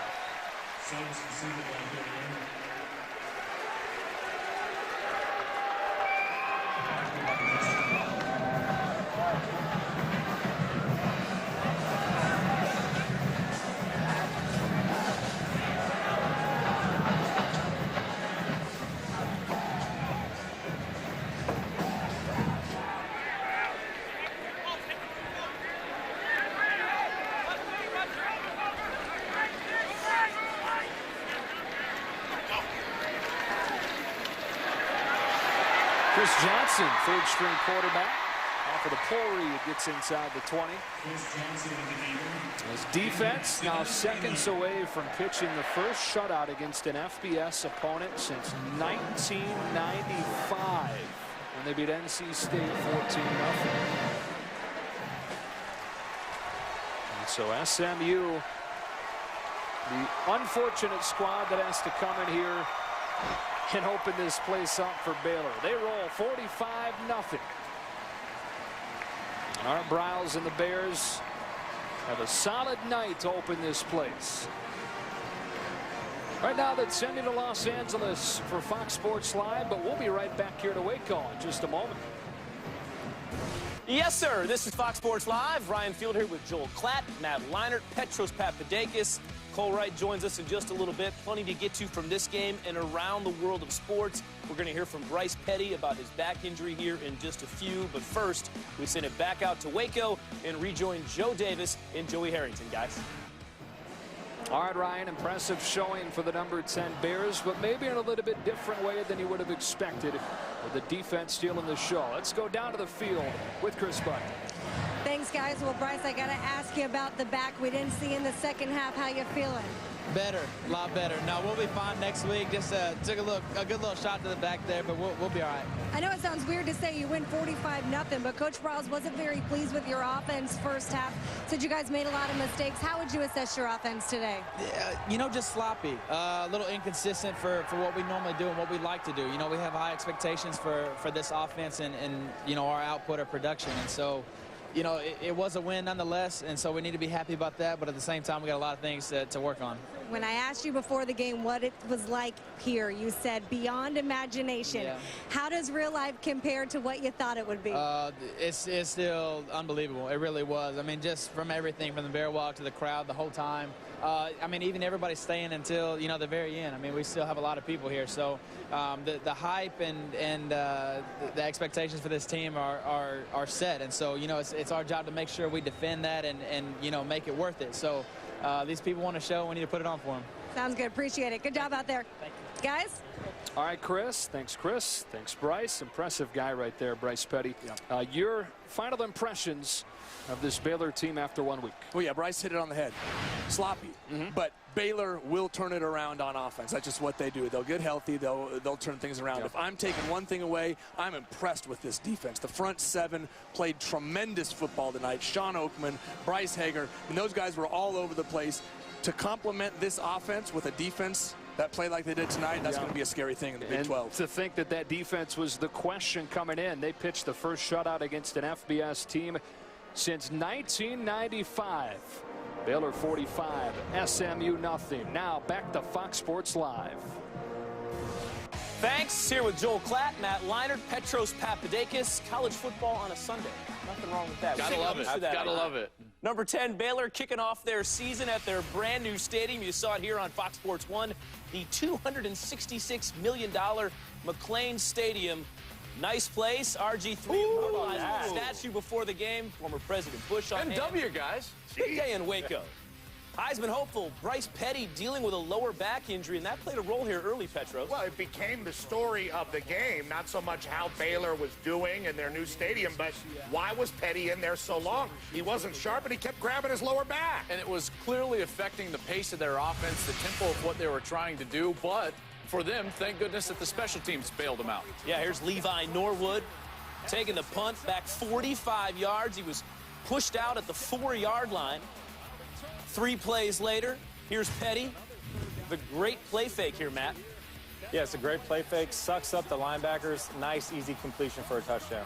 Finding his man, Trayvon Armstead. Next Baylor possession. Check out true freshman K.D. Cannon, Joel. K.D. Cannon is a 5-star recruit that 5 years ago Baylor would have never had a chance at getting. But because of the renovations to their facilities, the new stadium, and the Art Briles offense, K.D. Cannon now is a weapon for Bryce Petty and these Bears. We're going to try to contend for a national championship, but they got to get their quarterback healthy. Same score in the second quarter. Baylor's defense applying some pressure here, Petros, as Matt Davis flushed from the pocket. Well, we know June Jones over the years, and I know he doesn't coach it like that. That's day one right there. Day one quarterback play. Do not throw the ball late, especially when you're getting chased by 4 guys. Xavier Howard with the pick. Ensuing Baylor possession. Petty with the quarterback keeper. As you can see, roughed up again on that lower back. Bears calling it a bruised lower back for Petty. He would sit the second half. They were up big 31-0 at that point. All smiles. RG3 getting a selfie with the Baylor line, the Baylor freshman. Baylor cruises to the 45-0 win as we check out the Audi big board. Baylor opening their new stadium in style. They've now won 11 straight over SMU and now lead the all-time series with the Mustangs 37-36-1. They're Heisman hopeful. Petty finished 13 for 23, 161 yards, 2 passing TDs to go with a rushing TD. Also, their first shutout of an FBS school since 1995. Baylor has won their 6th straight season opener in the Art Briles era. Under Briles, the Bears have averaged over 40 points a game while amassing 500-plus yards a game, including over 200 on the ground in season openers. All of that impressive, but the question throughout that highlight, Matt, why was Petty in the game for so long? Well, that's the question of the night, and I think he should have been taken out. But I want to go in Bryce Petty's mind a little bit here. This is his senior year. There's so many expectations for him. Heisman, he's carrying this team. They have national championship aspirations. I liken it to an experience I had my first year against Arizona State. We're at Arizona State, conference play. I sprained my MCL and my right ankle, same leg, same play. I went out. Matt Castle came in for a couple plays. And at halftime, Pete Carroll was like, hey, can you go? Are you hurt? And in my mindset as a player, it's going to take a lot more than than a sprained knee or sprained ankle to come out of this football game. But I think the question is, and I know, Joel, you'll allude to this as the coach, what game is more important. You know, this is a conference game I was in. This is, you know, this is a game that they're going to win, you know, and the meat of their conference is coming up. A player is trained to look 6 inches in front of his face. Every single day, a player is taught this is the most important meeting, this is the most important rep, this is the most important practice, this is the most important game. So when asked if you want to come out of that game, you're going to say no. If you can walk, you're going to try to go out there and help your team. You want to showcase yourself. As a head coach, you have to remove yourself from that type of mindset and look at the 30,000-foot view, which is you're not going to win the Big 12 without Bryce Petty being healthy. Now, this is where it gets dicey. Is Art Briles has to be okay with that fight and that argument.